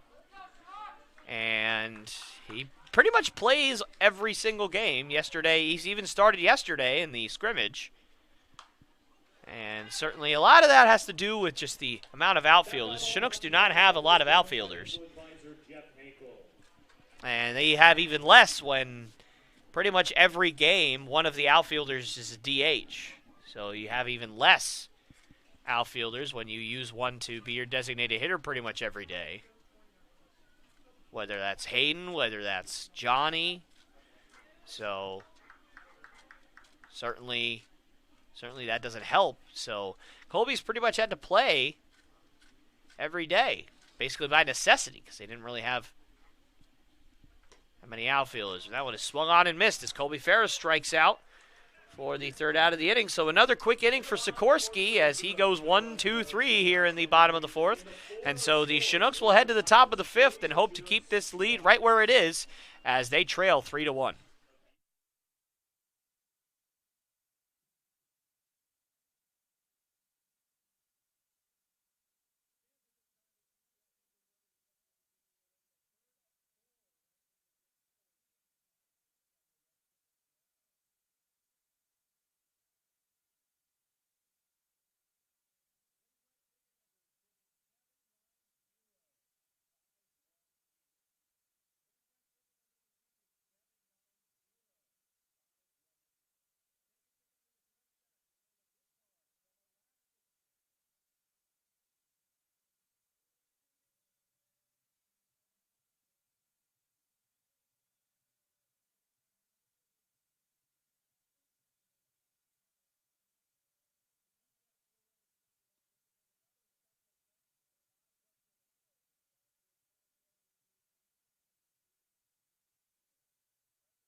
And we are back here live on the Chinook Radio Network as Tom Tavik singles to open up the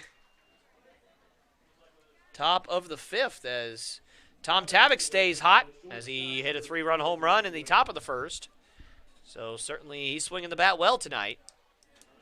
And now Blake Wink will step up to the plate here in the top of the fifth. So this game is certainly flying by so far, despite the runs from the Pilots in the first. But they pretty much came in quick succession as it was single, fly out, homer, triple. So,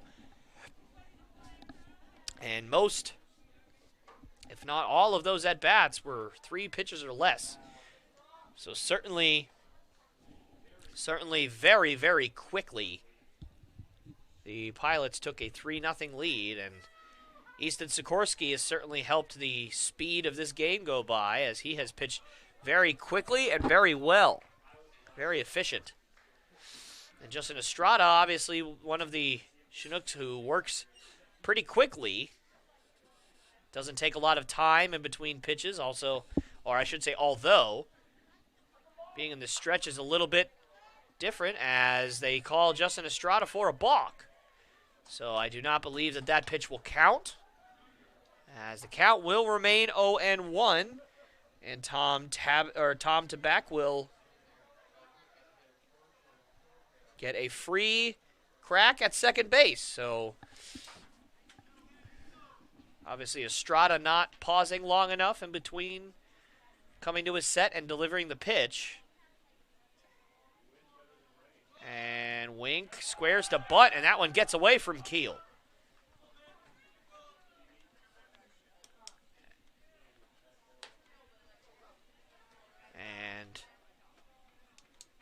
So now Wink will, or excuse me, Tabak will head to third base on what will probably be scored a pass ball, as that looked to be pretty catchable.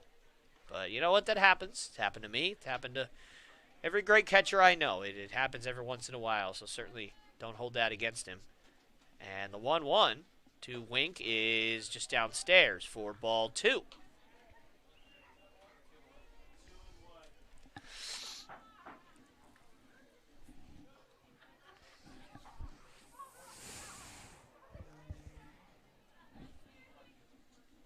And the 2-1 is upstairs and inside for ball 3. So 3-1 count to Wink.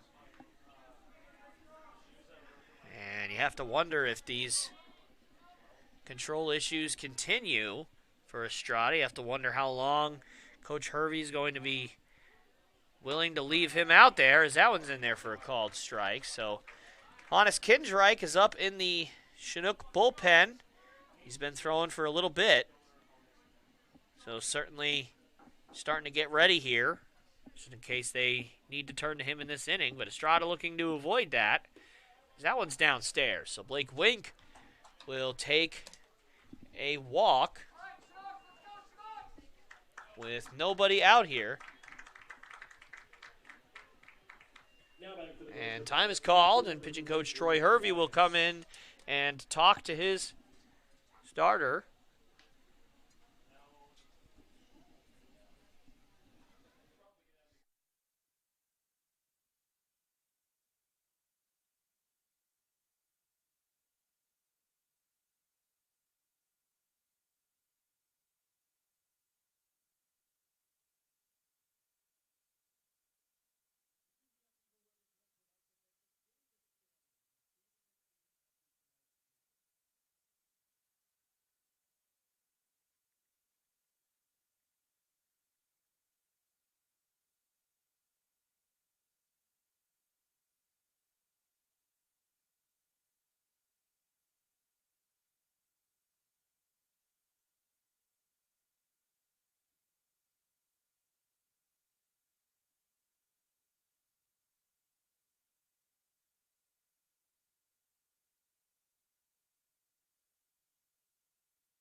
So Estrada looking to get himself out of this jam here.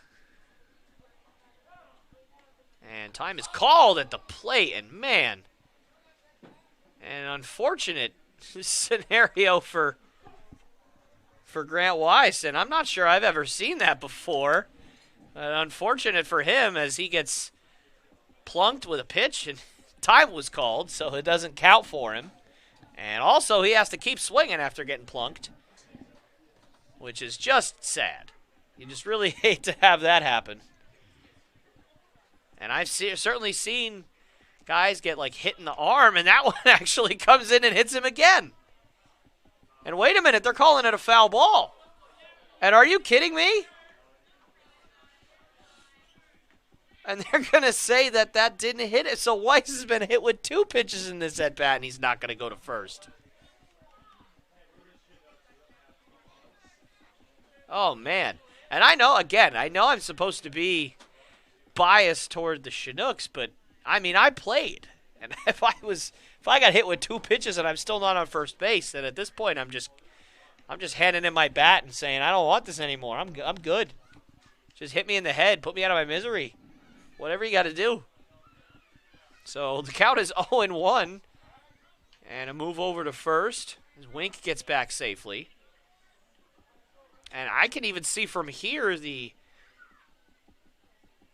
spot on Weiss's elbow.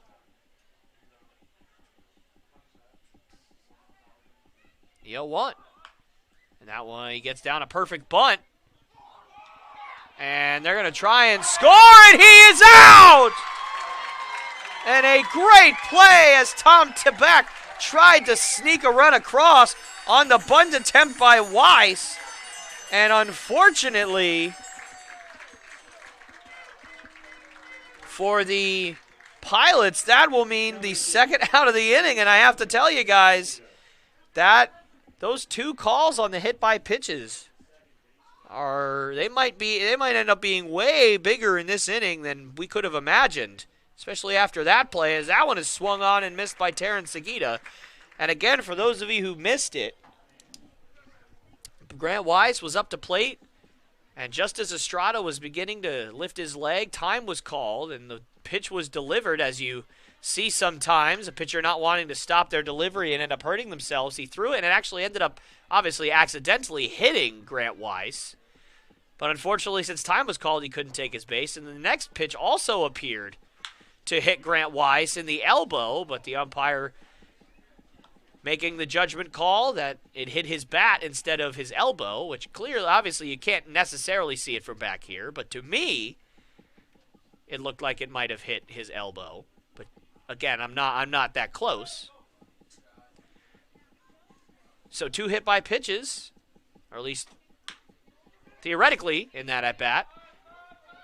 Didn't take his base, and then a double play, and now a ground out. So the Pilots come up empty here in the top of the 5th, and Estrada somehow sprinkles a little magic fairy dust on that inning and gets himself out of the jam without giving up a run. And so with that, the Chinooks will look to get back on the board here and cut into this deficit as they trail 3-1 heading into the bottom of the 5th.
All right, ladies and gentlemen, we are back here live on the Chinooks Radio Network here on YouTube as Joe Keel will step up to the plate.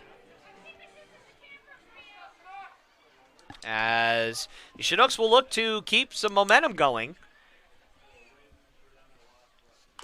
And that one is kind of tapped a little strangely out to Seguida, or excuse me, not Seguida, to Sikorsky on the mound, and he will flip over to first for the first out of the inning. And again, Sikorsky working very quickly, 1 pitch, 1 out.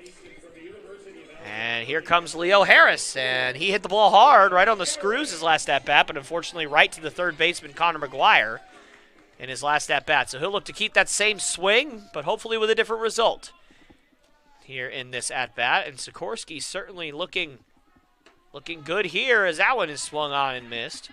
Sikorsky has worked very quickly here tonight and has been successful doing so. The 0-1 upstairs for ball 1.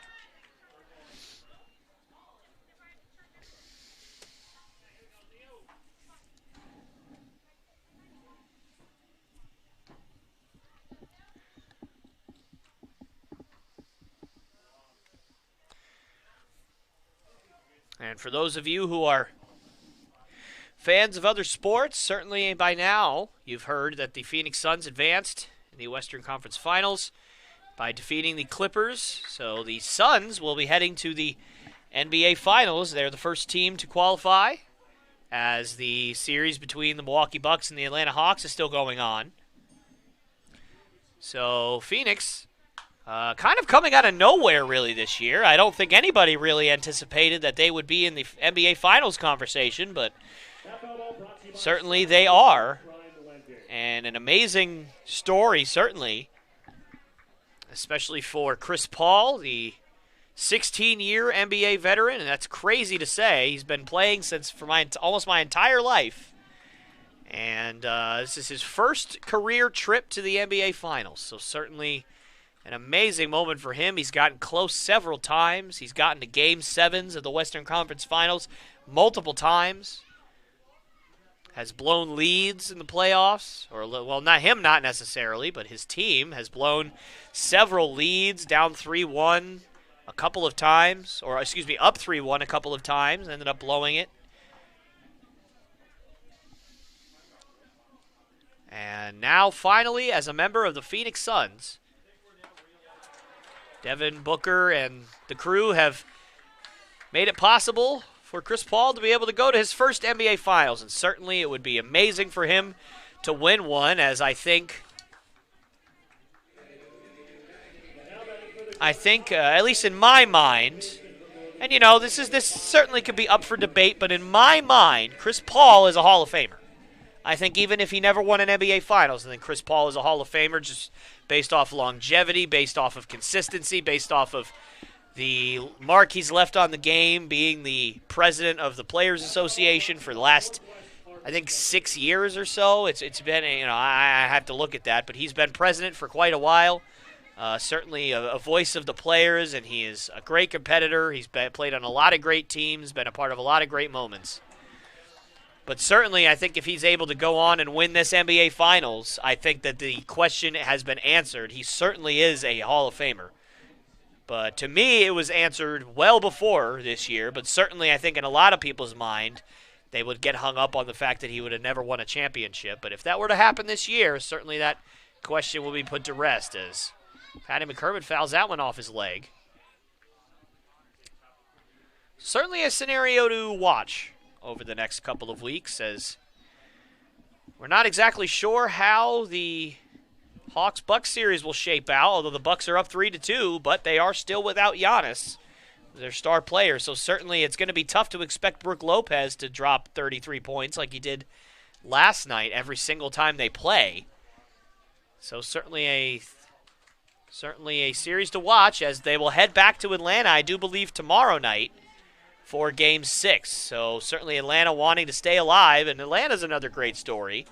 I think even with all of the moves that they had this past offseason, adding Bogdanovich, adding Gallinari, you know, keeping Capella, like I think certainly they made some interesting moves, but I don't think anybody expected them to go this far. Certainly another underdog story is Patty McCormick strikes out to end the inning. So another quick inning for Sikorsky, as the Chinooks still trail 3-1 as we head to the top of the 6th.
All right, ladies and gentlemen, we are back here live on the Chinooks Radio Network here on YouTube as Fausto Lopez will start things off for the Pilots in the top of the 6th as they nurse a 3-1 lead as Justin Estrada struggled in the first but was able to work himself out of a few jams, and that sounded like a broken bat. And John Mark with a tough play, and again he's made that play plenty of times this season, and he's made it look easy.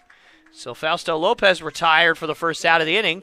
So anyways, Estrada able to work himself out of some jams in the last few innings and keep the lead right where it is. So now Hannes Kindreich will take over with the task of keeping that lead again right where it is so that the Chinooks have a chance to come back in this one. And Kindreich has certainly had a fantastic year as that one is floated out to left field, and Hayden Keller, will float back there and make the catch for out number 2. So 2 quick outs for Kindreich. Certainly a good sight for the Chinooks. And that will bring up Cole Escher, who so far is 1 for 2 with a pop out. He also scored a run in the first inning on the home run by Tom Tabak. That one's in there for a called strike. Kindreich, one of the primary frontman relievers for the Chinooks, certainly has come in as an innings eater early on after a starter comes out. He's done that pretty much all year, and he's done a fantastic job as he is also one of the league leaders in ERA so far this year. And that one is swung on and missed, so the count moves to 1-2.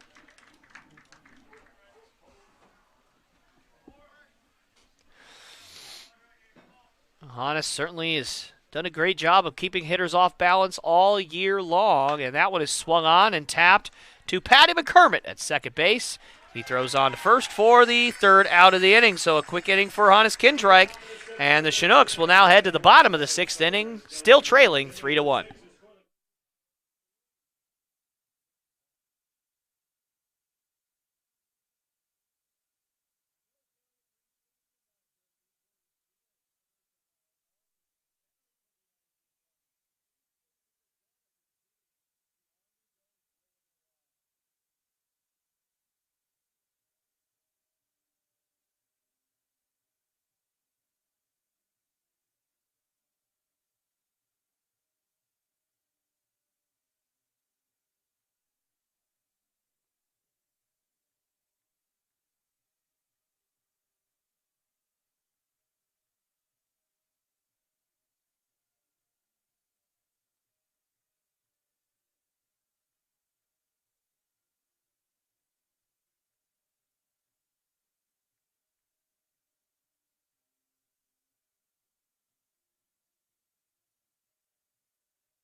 All right, ladies and gentlemen, we are back here live on the Chinooks Radio Network here on YouTube as Will Batts will lead things off in the bottom of the 6th, and the Chinooks will look to get anything going against Easton Sikorsky, who, going into this inning,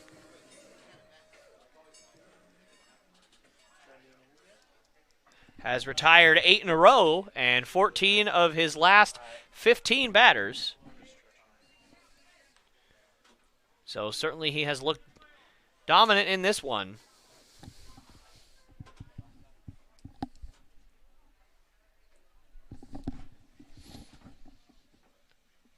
And that one is downstairs.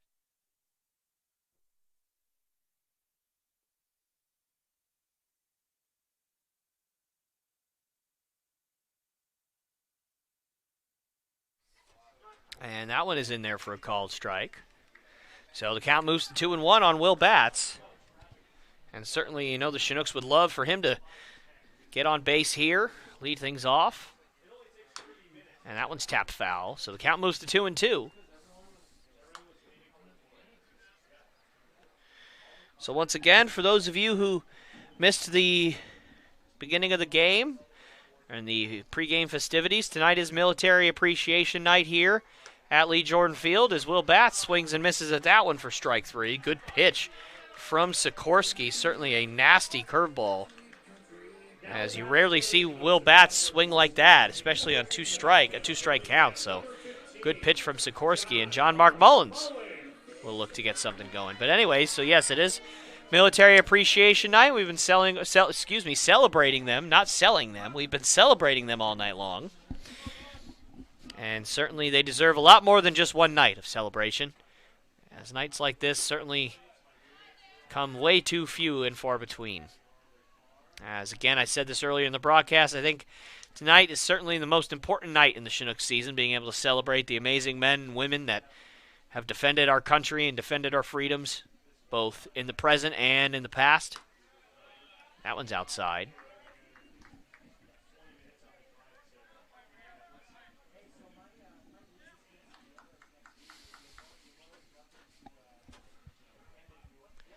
And the 2-0. Swung on and missed. Big swing from Mullins, but he didn't get it. So the count moves to 2-1. And you can actually see I think you're starting to notice at this point the Chinooks taking their time, getting into the box, trying to do anything at this point to get Sikorsky out of his rhythm. And it just seems like nothing has worked at this point as Mullins fouls that one off his foot. And certainly that doesn't feel great.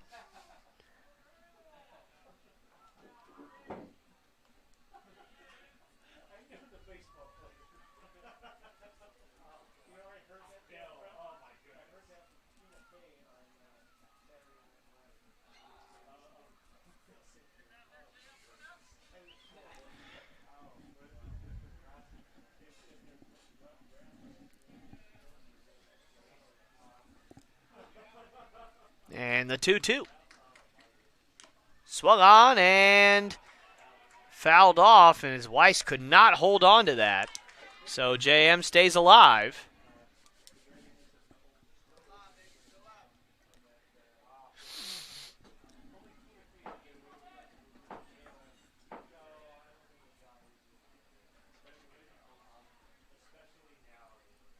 And another 2-2 from Sikorsky is swung on and fouled off down the left field line. Way out of play.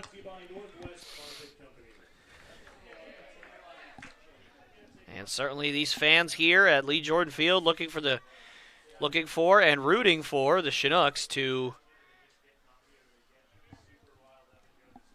get a rally going here. And that one's downstairs. So good take from Mullins. And the count will move full.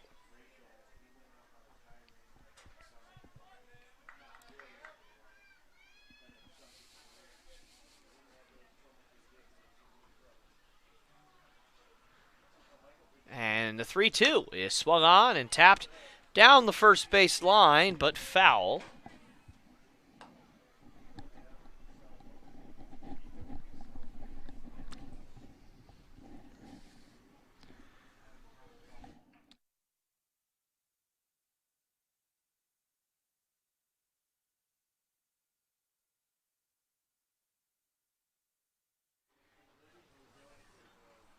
And another full count, and that one's tapped down the line. So Mullins certainly doing a good job of getting Sikorsky's pitch count up, which pretty much has been non-existent so far. Obviously, you can't have a non-existent pitch count, but you guys get the point anyway. As he has worked so quickly throughout this entire ball game, I can't imagine his pitch count was very high.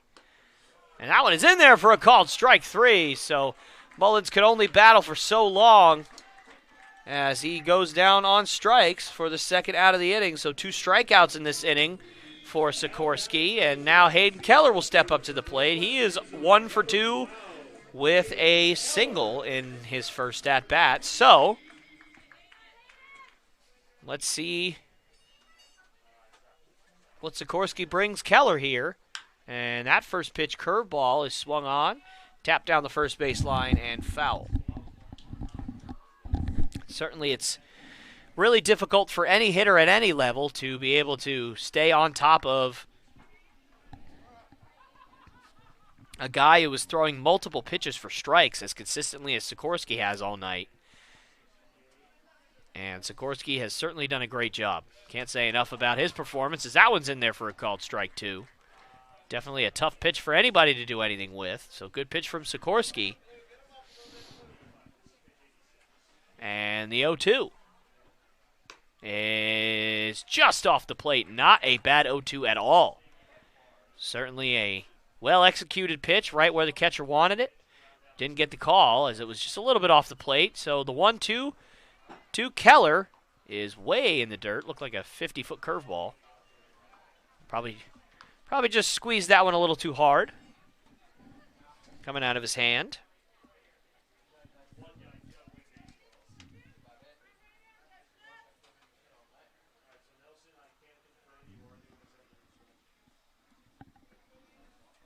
And the 2-2 swung on and fouled off. So certainly the Chinooks doing a good job in this inning of making Sikorsky at least work for his outs this time, as he is now retired 10 in a row and 16 of his last 17 batters, and looking for number 11 in a row, and he has not gotten it yet as the count moves full. So 2 straight full counts.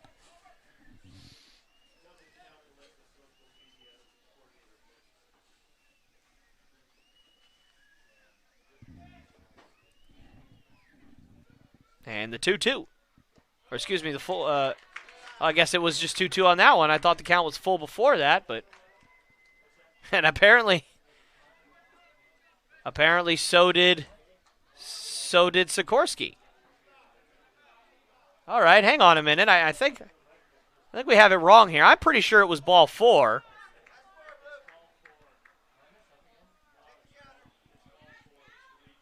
And it looks like both the other umpires are saying it's ball 4. And actually, it looks like the third base umpire is saying it's ball 3.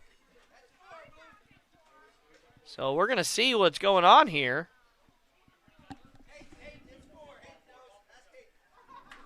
And he looks over to the scorer's table, and it is ball 4. So we had it right over here. Everything's all right. I actually audibly heard Aaron next to me go, huh? Because he's keeping score over here, and he ran out of ball tiles because it was ball 4. We've seen that happen, ladies and gentlemen. It is not uncommon. I know it seems like it would be, but it certainly is not uncommon. I remember a game, for those of you who do not know what I'm talking about, you could probably look this up online. I believe SB Nation, or what's now known as Secret Base, did a video on this kind of thing, where people strike out with just 2 strikes, or people walk on 3 balls, or people don't walk on 4 balls. It's just kind of a funny thing. And Yunel Escobar was playing for the Tampa Bay Rays a few years ago. Actually had the amount of pitches without swinging a bat where you needed to be out, either by walk or strikeout at that point, and he was still batting because the umpire just decided that pitch number 4 of the at-bat was just non-existent. It just never happened. And certainly go check out that video. They certainly do not sponsor us or anything like that, but it's one of my favorite YouTube channels as a sport nerd myself. So go check out Secret Base on YouTube. So that's SECRET, Secret Base, B-A-S-E. And it is a fantastic channel that does a lot of amazing content. So certainly go check out that video if you want to learn a little bit more about that. So it's a little free plug for a great YouTube channel over there to our 27 viewers. So, you know, not sure how much that is going to do, but, you know, here we are. So, anyways, Hayden Keller does take a walk there. That's the point. And John Graham will hope to continue this inning for the Chinooks. And the 1-1 is tapped out to Wink at short. And so that will end the inning for the Chinooks. So now we will head to the top of the 7th as the Chinooks still trail 3-1.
All right, ladies and gentlemen, we're back here live on the Chinooks Radio Network.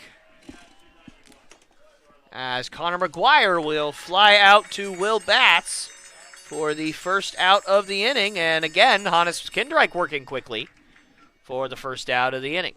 As Ethan Mann will step up and probably happy that Justin Estrada is no longer in the ball game, as he went 0 for 3 with 2 strikeouts off of him so far in this game, despite coming in with the league's best batting average, at least among qualified hitters.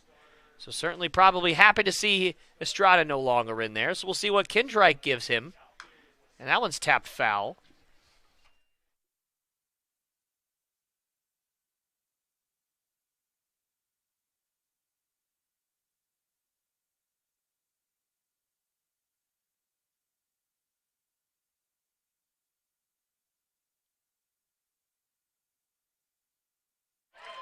And that one will be caught by John Mark Mullins at shortstop. So that'll be the second out of the inning. So certainly, again, working very quickly is Kindreich, as we will head to the next batter, which will be Tom Tebeck.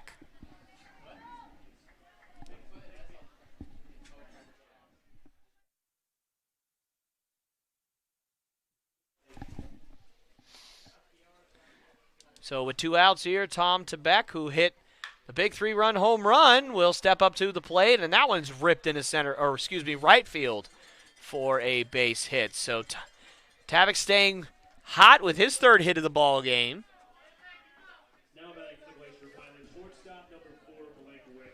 That'll bring Blake Wink up to the plate here with 2 outs and a runner on.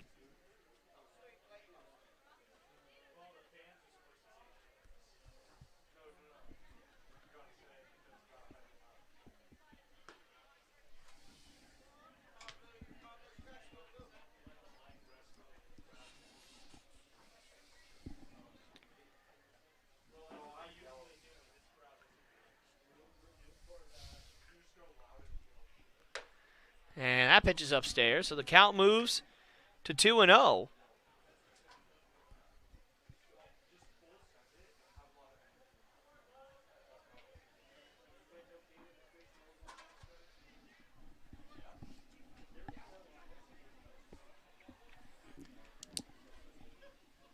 And the 2-0 is downstairs. So Kindreich having a little trouble working out of the stretch here.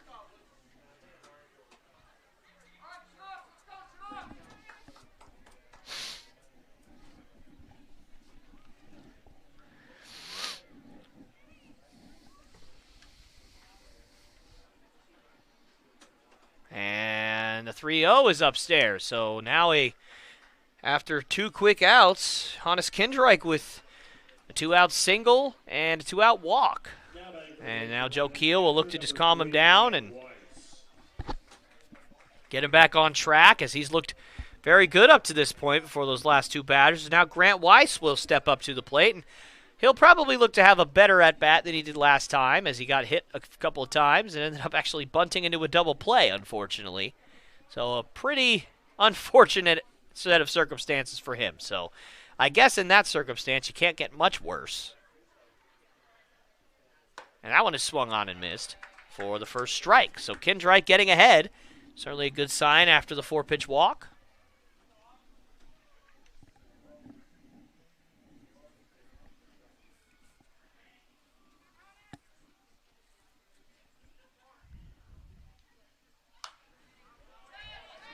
And that one is fouled straight back. So Simple Jack, I'm glad that you were able to take my word and subscribe. If I could give you some direction, my 2 favorite videos or sets of videos that they did was they did a 6-part documentary on a retrospective of the Seattle Mariners, the history of the Seattle Mariners. It's certainly a absolutely exhilarating watch. Certainly, I loved all the history and the deep dive that they went into it. And also another two-part series, which was called The History of Bob, where they actually went and did a history of famous athletes who were all named Bob, as that one is ripped by Weiss into left field for a base hit. And that's going to score 1, as Weiss will head up to second, and he is there.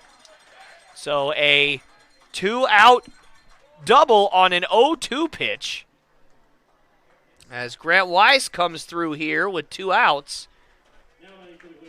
And the Pilots will now lead 4-1.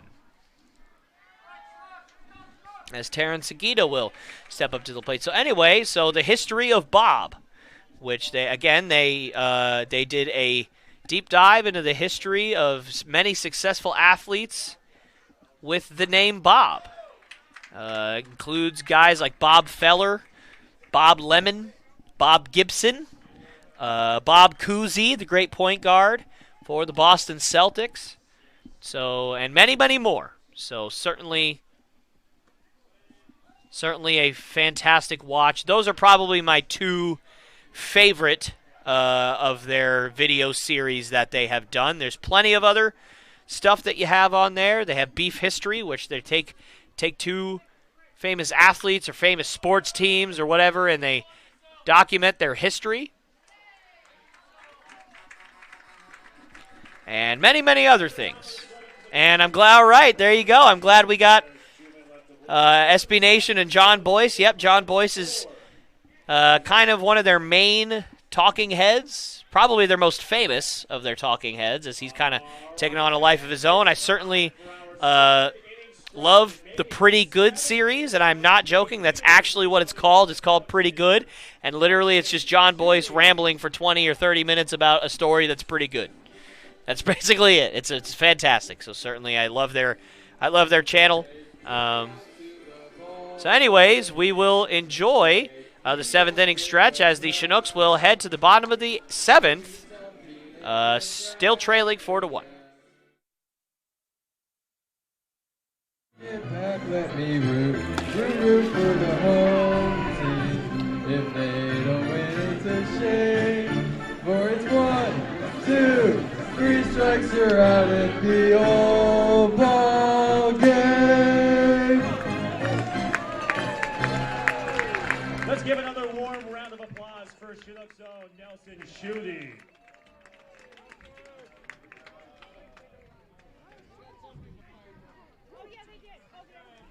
Fans, your attention, please. Now pitching for the Anchorage Glacier Pilots is 6'1" sophomore right-hander out of Cal Baptist University, number 34, William Say Marseille. Everybody get up, it's time to slam now. We got a real jam going down. Welcome to the Space Jam.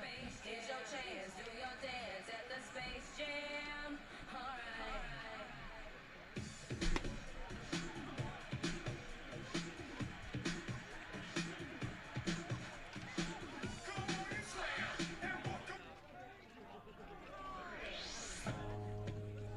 Leading off the bottom of the 7th for the Chinooks, a junior first baseman from Gardner Webb, number 8, Joe Brazil.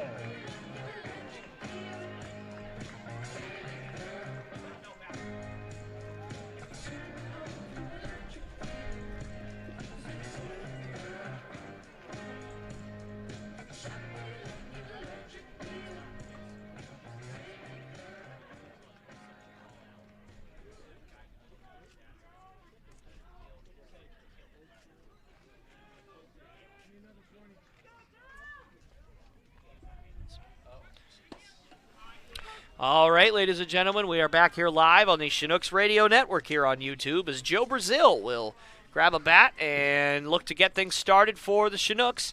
He is 0 for 2 so far today. A new pitcher for the Pilots as William St. Marseille will step up and look to continue the good work of the starter for the Pilots today. Easton Sikorsky pitched a really great ball game as he kept the Chinook bats basically to a whimper through 6 innings. So a good start there for St. Marseille as he gets Joe Brazil to tap the ball back to him at the mound. So that'll be the first out, and Colby Ferris will swing it here. He is 0 for 2 with 2 strikeouts so far in this one, so we'll certainly look to get his bat going. That one is swung on and missed.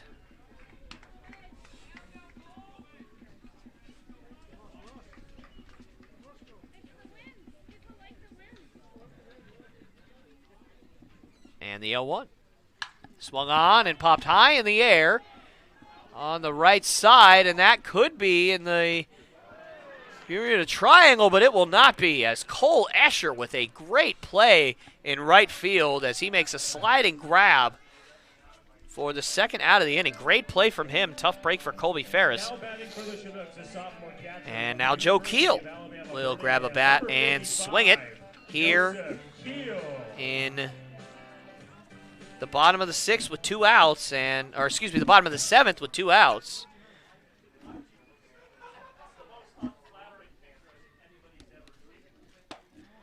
And that one just misses. Good pitch from St. Marseille, but did not get the call, and so the count moves to 1-0.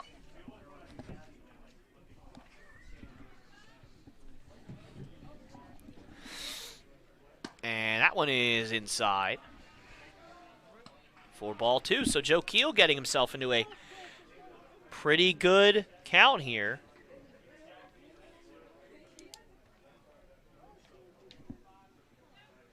And the 2-0. Swung on and ripped to second, but right at Fausto Lopez. He'll fire on to first for the third out of the inning. So a quick inning for William St. Marseille, and the Chinooks will now head to the top of the 8th inning and hope to get something going on defense and on the mound as they will try and get some momentum as they trail 4-1.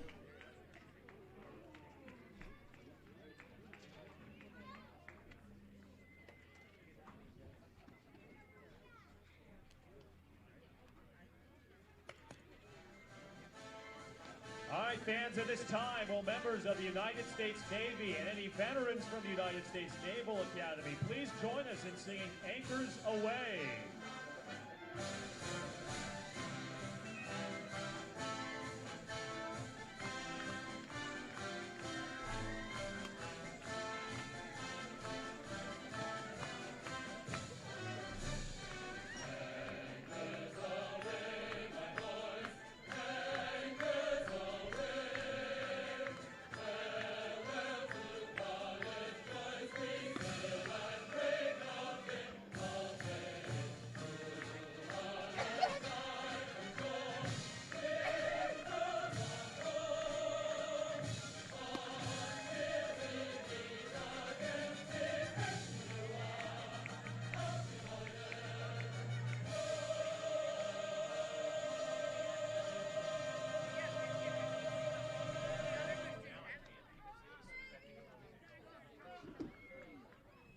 The Chugiak Eagle River Chinooks would like to issue a very special thanks to all of our armed forces members and all who are serving overseas protecting our nation.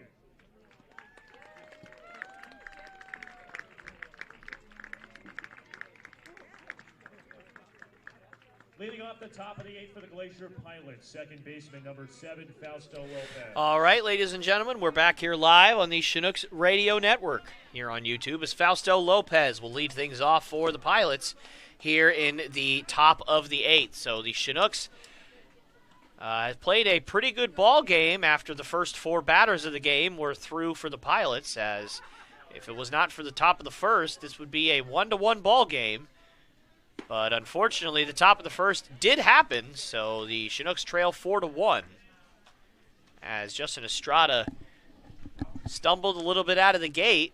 And as anybody who's watched any horse races know, if you stumble out of the gate, that pretty much does you in right away, and that's certainly been the case so far tonight.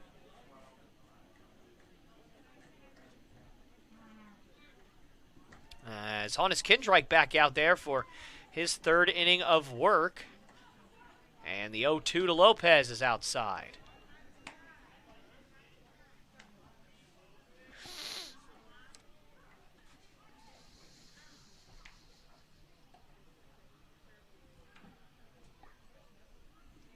And the 1-2 swung on and fouled straight back. That foul ball brought to you by God Guns and Auto.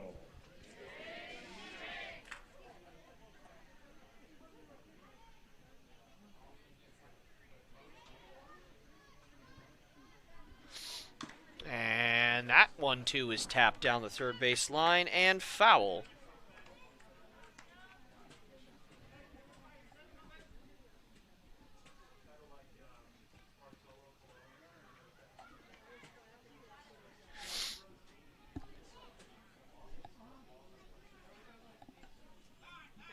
1-2, and somebody called time literally as Hannes Kindreich was throwing the baseball, so that will not count. I'm not exactly sure what the time was called for.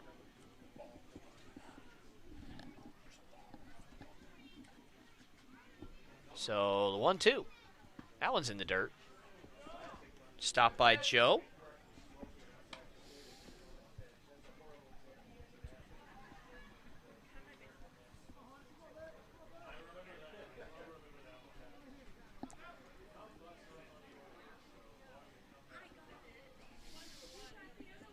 And the 2-2 is tapped foul. So Fausto Lopez doing a good job of making Kindreich throw a lot of pitches here. As Aaron destroys a water bottle apparently beside me. Sorry for those of you hearing the explosion. All right. And the 2-2 is swung on and missed. So Lopez puts up a good fight, but eventually concedes the strikeout. So Hannes Kindreich still pitching very well, as that'll be the first out of the inning, and Devin Ornelas will step up to the plate here. He, so far tonight, is 0 for 2 with a walk and a stolen base.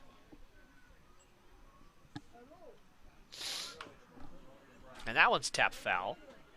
So the count moves to 0-1.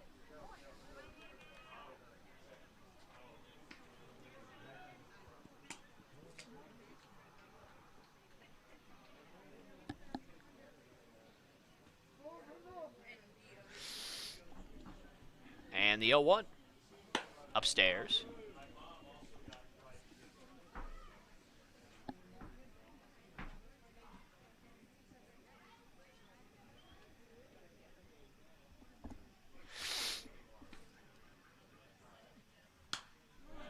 And that one is tapped foul. That foul ball brought to you by JR Septic Pumping and Excavation.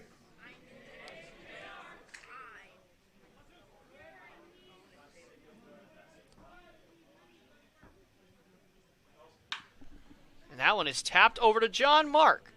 At shortstop, he'll fire on to first for the second out of the inning. So now with 2 down here, Cole Escher will step up to the plate here. He is 1 for 3 tonight with a walk. And that'll bring Coach Hervey out there, and it appears that they will go to the bullpen, as Hannes Kindreich has certainly done his job tonight. 2 2/3, only 1 run. Kept the Chinooks in the ball game, and he will now turn it over to Reese Lansville with 2 outs here in the top of the 8th.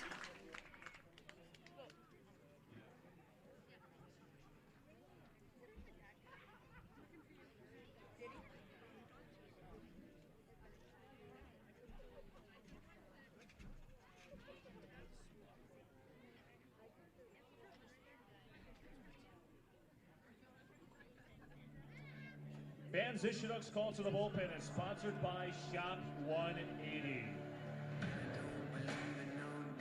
Now pitching for your Chinooks, a 5'10" sophomore right-hander from the University of Arkansas Little Rock, number 16, Reese Lansville.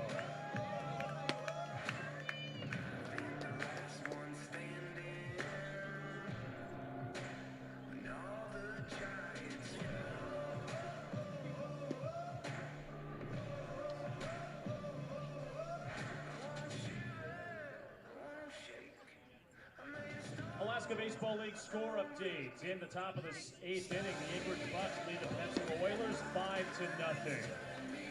Be sure to join us tomorrow evening for the second game of this 5-game homestand against the Oilers at 7 p.m. Tomorrow's game brought to you by the Alaska Highway Safety Office.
right, so Reese Lansville will take over here with nobody on and 2 out as Cole Escher steps to the plate, and that one's in the dirt for ball 1.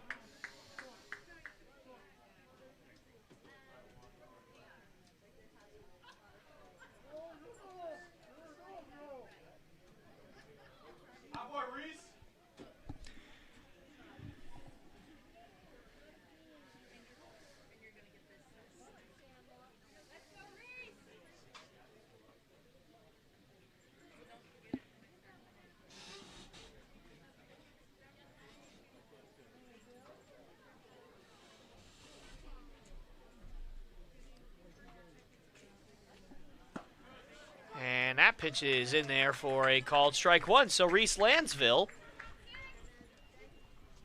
looking to finish out the inning.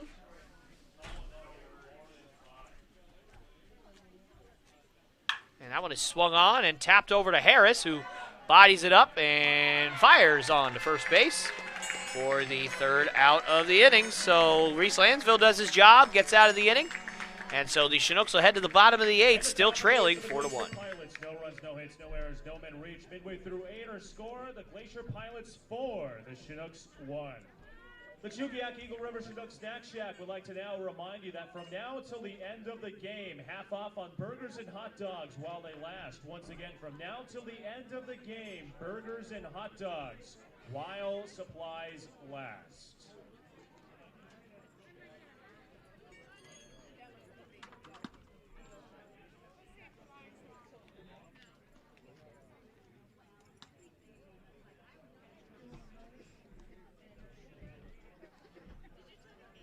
Fans, your attention, please. Now pitching for the Anchorage Glacier Pilots, a 6'3" senior right-hander out of Loyola Marymount University, number 18, Jimmy Galickia.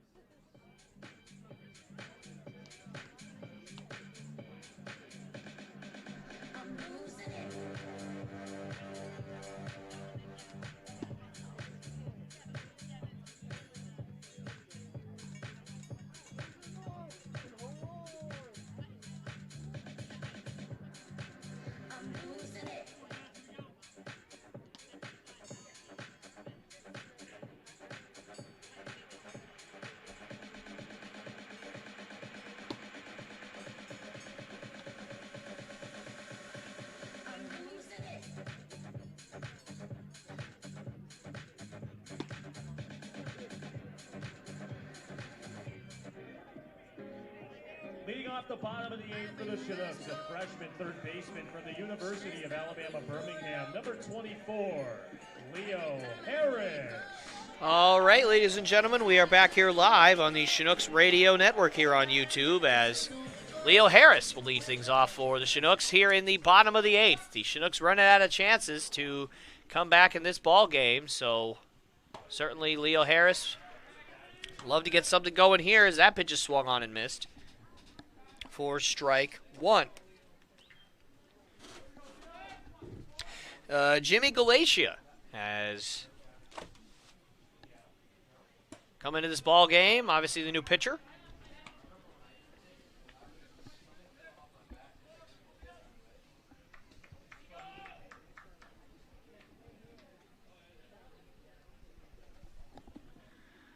And the 1-1 is tapped over down the third base line and foul, so the count will move to 1-2.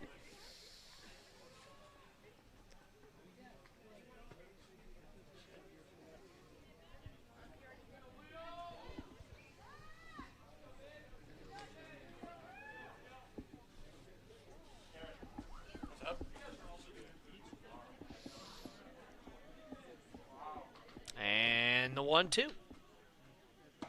In there for a called strike 3. So Leo Harris goes down looking.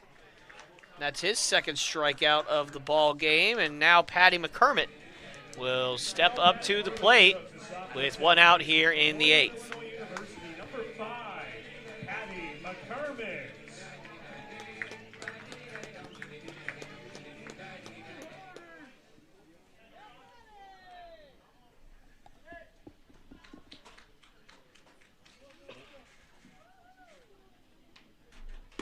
first pitch to McCormick is outside.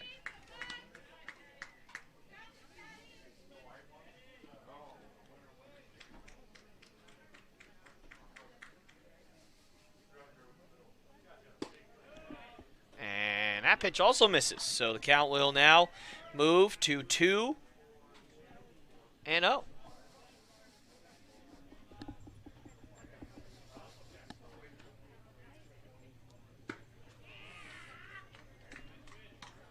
that pitch is in there for a called strike. So, Patty McCormick still in a good count here. Trying to get something going here in the bottom of the 8th.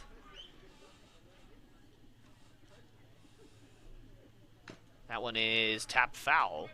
So the count will now move to 2-2.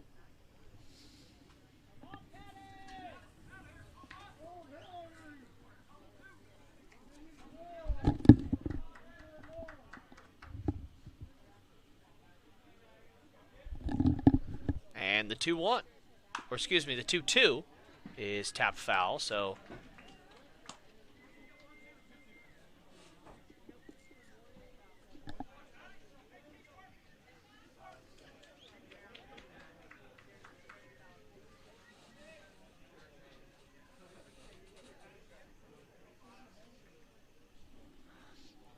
and another 2-2. Swung on and missed. Good pitch from Galatia as Patty McCormick goes down on strikes for the second out of the inning. And that'll bring up Will Batts, who is 1 for 2 with a single, a walk, and a strikeout in this one. From the Masters University, number 10, Will Batts.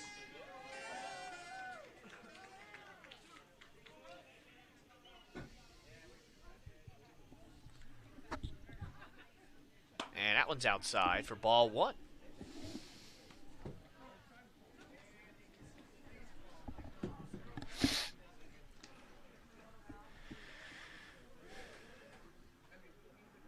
And the 1-0 pitch to Batts is swung on and missed. So good pitch from Galatia as he gets back even 1-1.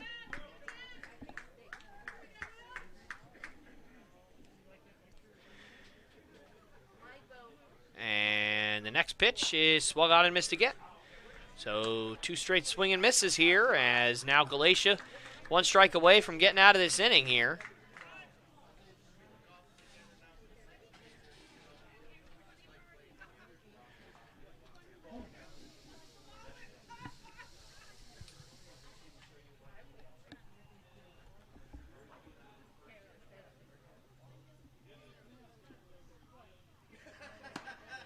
And that pitch is just off the plate. As you can see, a couple of the Pilots players started to walk off the field a little bit, but did not get the call. So the count will now move to 2-2.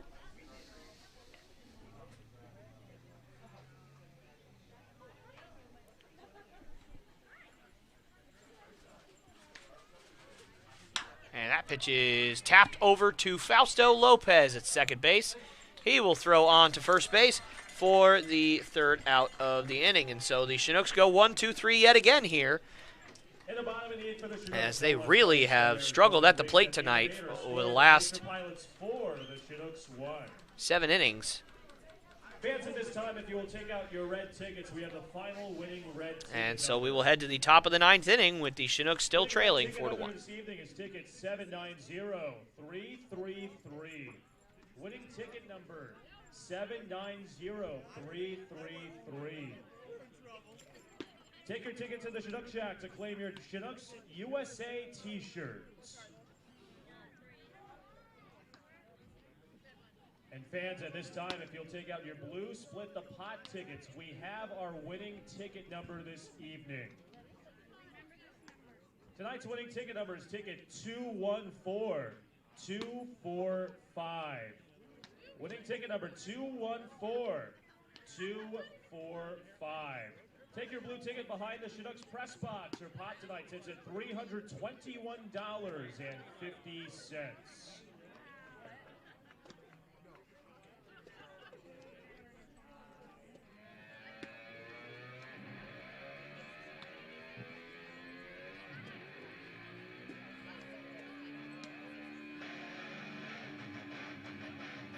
the Chinooks call to the bullpen is powered by Shop 180.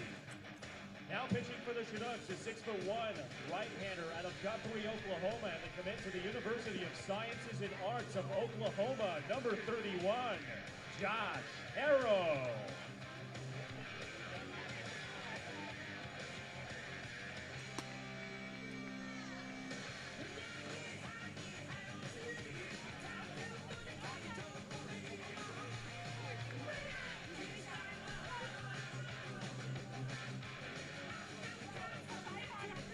Leading off the top of the ninth for the Glacier Pilots, third baseman, number 12, Connor McGuire.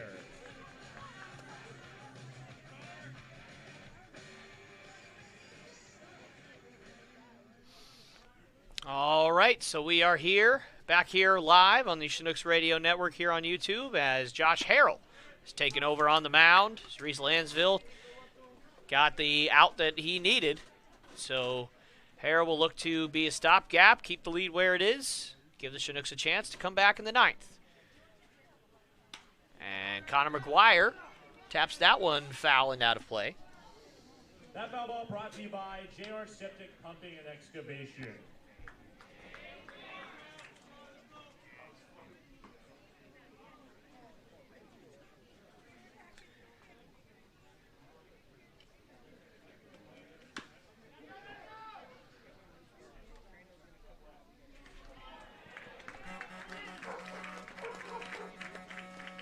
So a good play there from John Mark Mullins.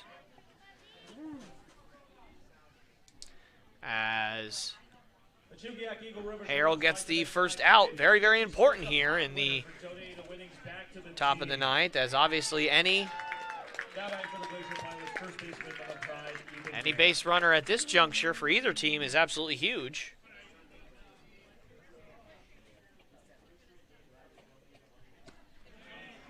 And a check swing, and they say he did not go. So Mann gets up 1-0 here in the count. And Mann has certainly had a rough game so far at the plate. He's 0 for 4. And that one is swung on and hit to fairly deep left field, but Hayden Keller will step back there and make the catch for the second out of the inning as Ethan Mann goes 0 for 5 here. And now Josh Harrell will have the task of trying to slow down the bat of Tom Tebeck, who is 3 for 4 so far today. So certainly has played very, very well, and he is basically responsible for the entirety of the offense, as he hit a 3-run home run in the first and singled and scored a run in the top of the seventh. So pretty much has done it all tonight. And the 0-0 is fouled straight back. That foul ball brought to you by Three Bears, Alaska.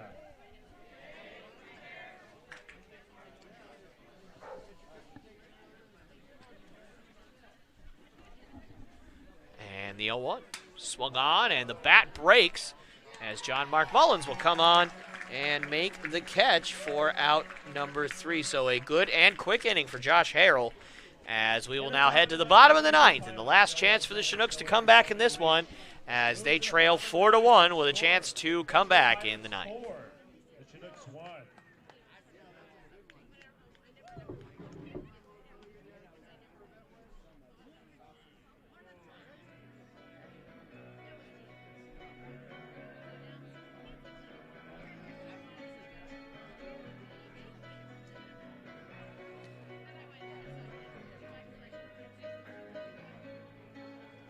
Fans, be sure to join us tomorrow evening for the second game of this 5-game homestand. The Peninsula Oilers come into town.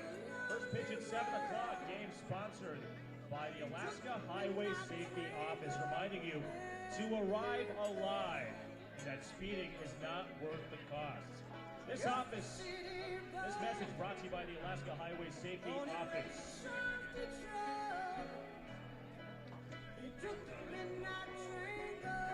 Fans, your attention, please. Now pitching for the Glacier Pilots, a 6'3", left-handed freshman from Pepperdine, number 11, Hayden Walker.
All right, ladies and gentlemen, we're back here live on the Chinooks Radio Network here on YouTube as John Mark Mullins will lead things off. And we are down to the wire here as the Chinooks will look to make a comeback in the bottom of the ninth as Hayden Walker steps to the mound. Excuse me. And looks to close the door on the Chinooks' hopes in this ball game tonight.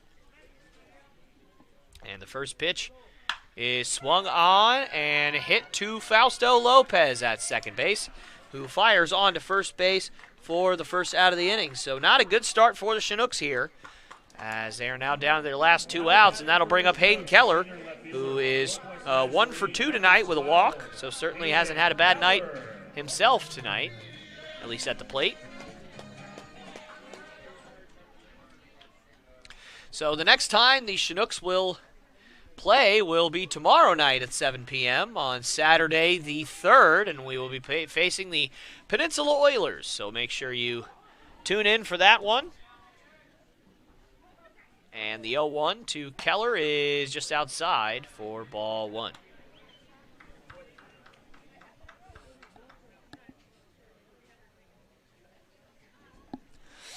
And the 1-1 is a good slider there, swung on and missed for strike 2. Hayden Keller looking to get things rolling here in the 9th. And another great slider, and you can actually see Hayden Keller's exasperation there, saying, man, that was a good pitch, and it certainly was. But just off the plate, and the 2-2 is up and in. Wow. And Hayden Keller had to get out of the way of that one, so the count moves full, so good job for Keller for working the count here. Let's see if he can win this thing and get runner on base for the Chinooks. And the full count is just inside. Great at-bat from Keller, and much, much needed for the Chinooks, as they needed to get somebody on base to get this thing rolling. And now John Graham will grab a bat here and look to keep the line moving, as they're going to need more than just one base runner to come back in this one, as they're running out of chances.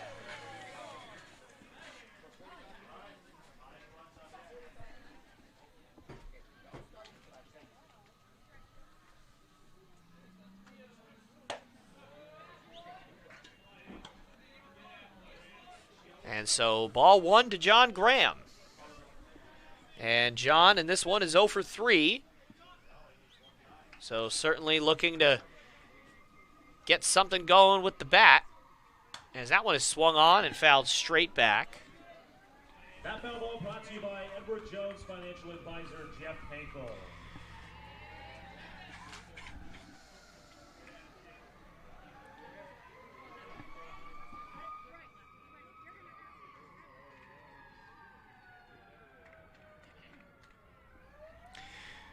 So just for your information, ladies and gentlemen, the Bucks did defeat the Oilers 5-1 in their game tonight. So the Bucks continue to play really, really good baseball. Brought to you by Scott Bleeker of Prime Lending. And of course, the Chinooks will be playing the Oilers tomorrow, so certainly make sure you tune in for that. And so the count is 1-2 to John Graham, and this pitch is swung on and hit out to right center field, as Devin Ornelas will move over and make the catch for out number 2. So here steps Joe Brazil, representing the last chance for the Chinooks tonight, as he hopes to at least keep the line moving, as again, they're going to need more than just one base runner to come back in this one.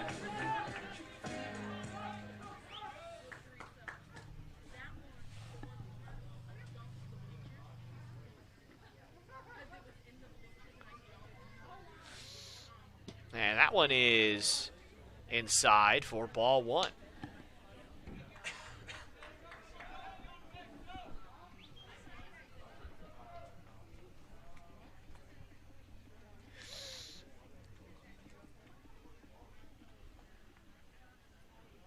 And the 1-0 is swung on and tapped in between short and third. And Wink's going to have to make a tough play, and he is safe So Joe Brazil puts that one in play and beats it out.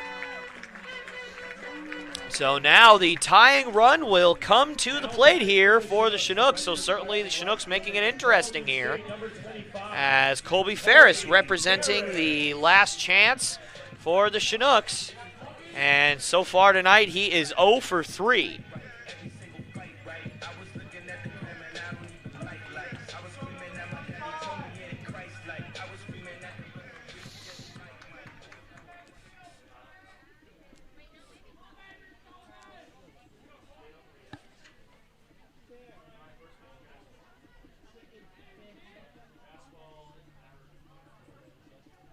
And the 0-0 is upstairs.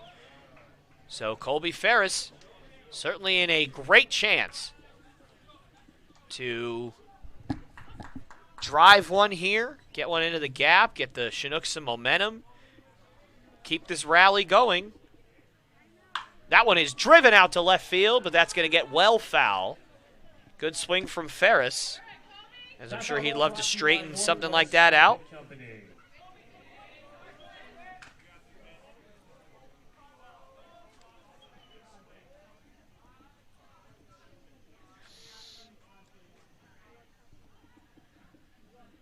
And the 1-1 upstairs. Count moves to 2-1.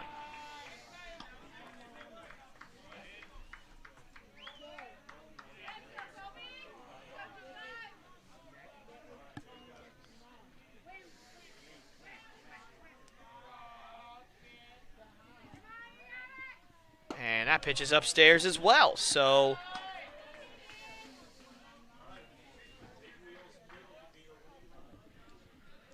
Colby Ferris in a great spot here to get a hold of one, as the count now moves to 3-1. And the 3-1 pitch is upstairs. Colby Ferris takes a walk. So the Chinooks will have the bases loaded here with 2 outs in the ninth. And certainly things getting interesting. And now Joe Keel, who is 0 for 3 with 3 groundouts in this one, has a great chance to play hero, or at least play a big part in the Chinooks comeback effort here in the ninth.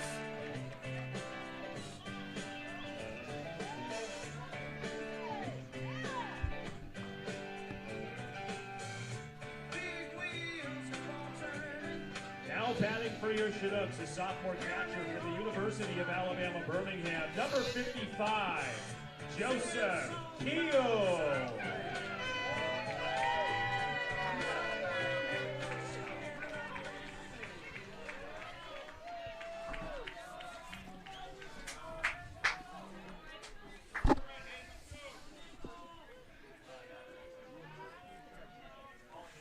And the first pitch to Keel is flown high in the air out to left field.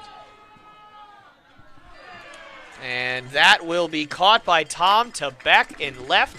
And so the scare in the ninth amounts to nothing for the Chinooks, unfortunately, as Joe Keel flies out to end the ball game. So the Chinooks will drop their 4th straight here as they lose 4-1.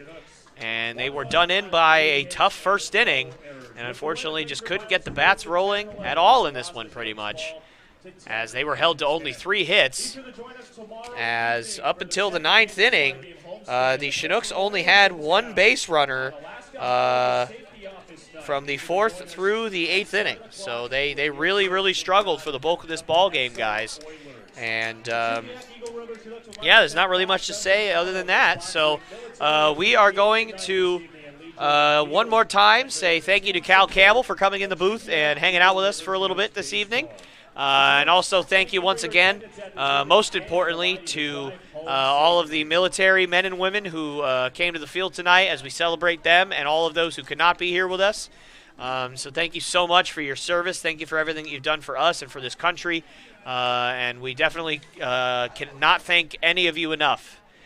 So again, thank you guys so much for that. So again, tomorrow night will be the next game for the Chinooks, as we will take on the Peninsula Oilers, as the Chinooks will hope to get back on track, as they certainly have skidded over the last week and a half, as they now drop to 10-10 on the season. So certainly been a rough patch for the Chinooks. So now, from all of us here to all of you at home, I'd like to say thank you so much for joining us tonight. I am Tyler Lopes. I have been joined tonight by my partner, Aaron Davis. And so thank you, everybody, for watching, and we hope to see you all very, very soon.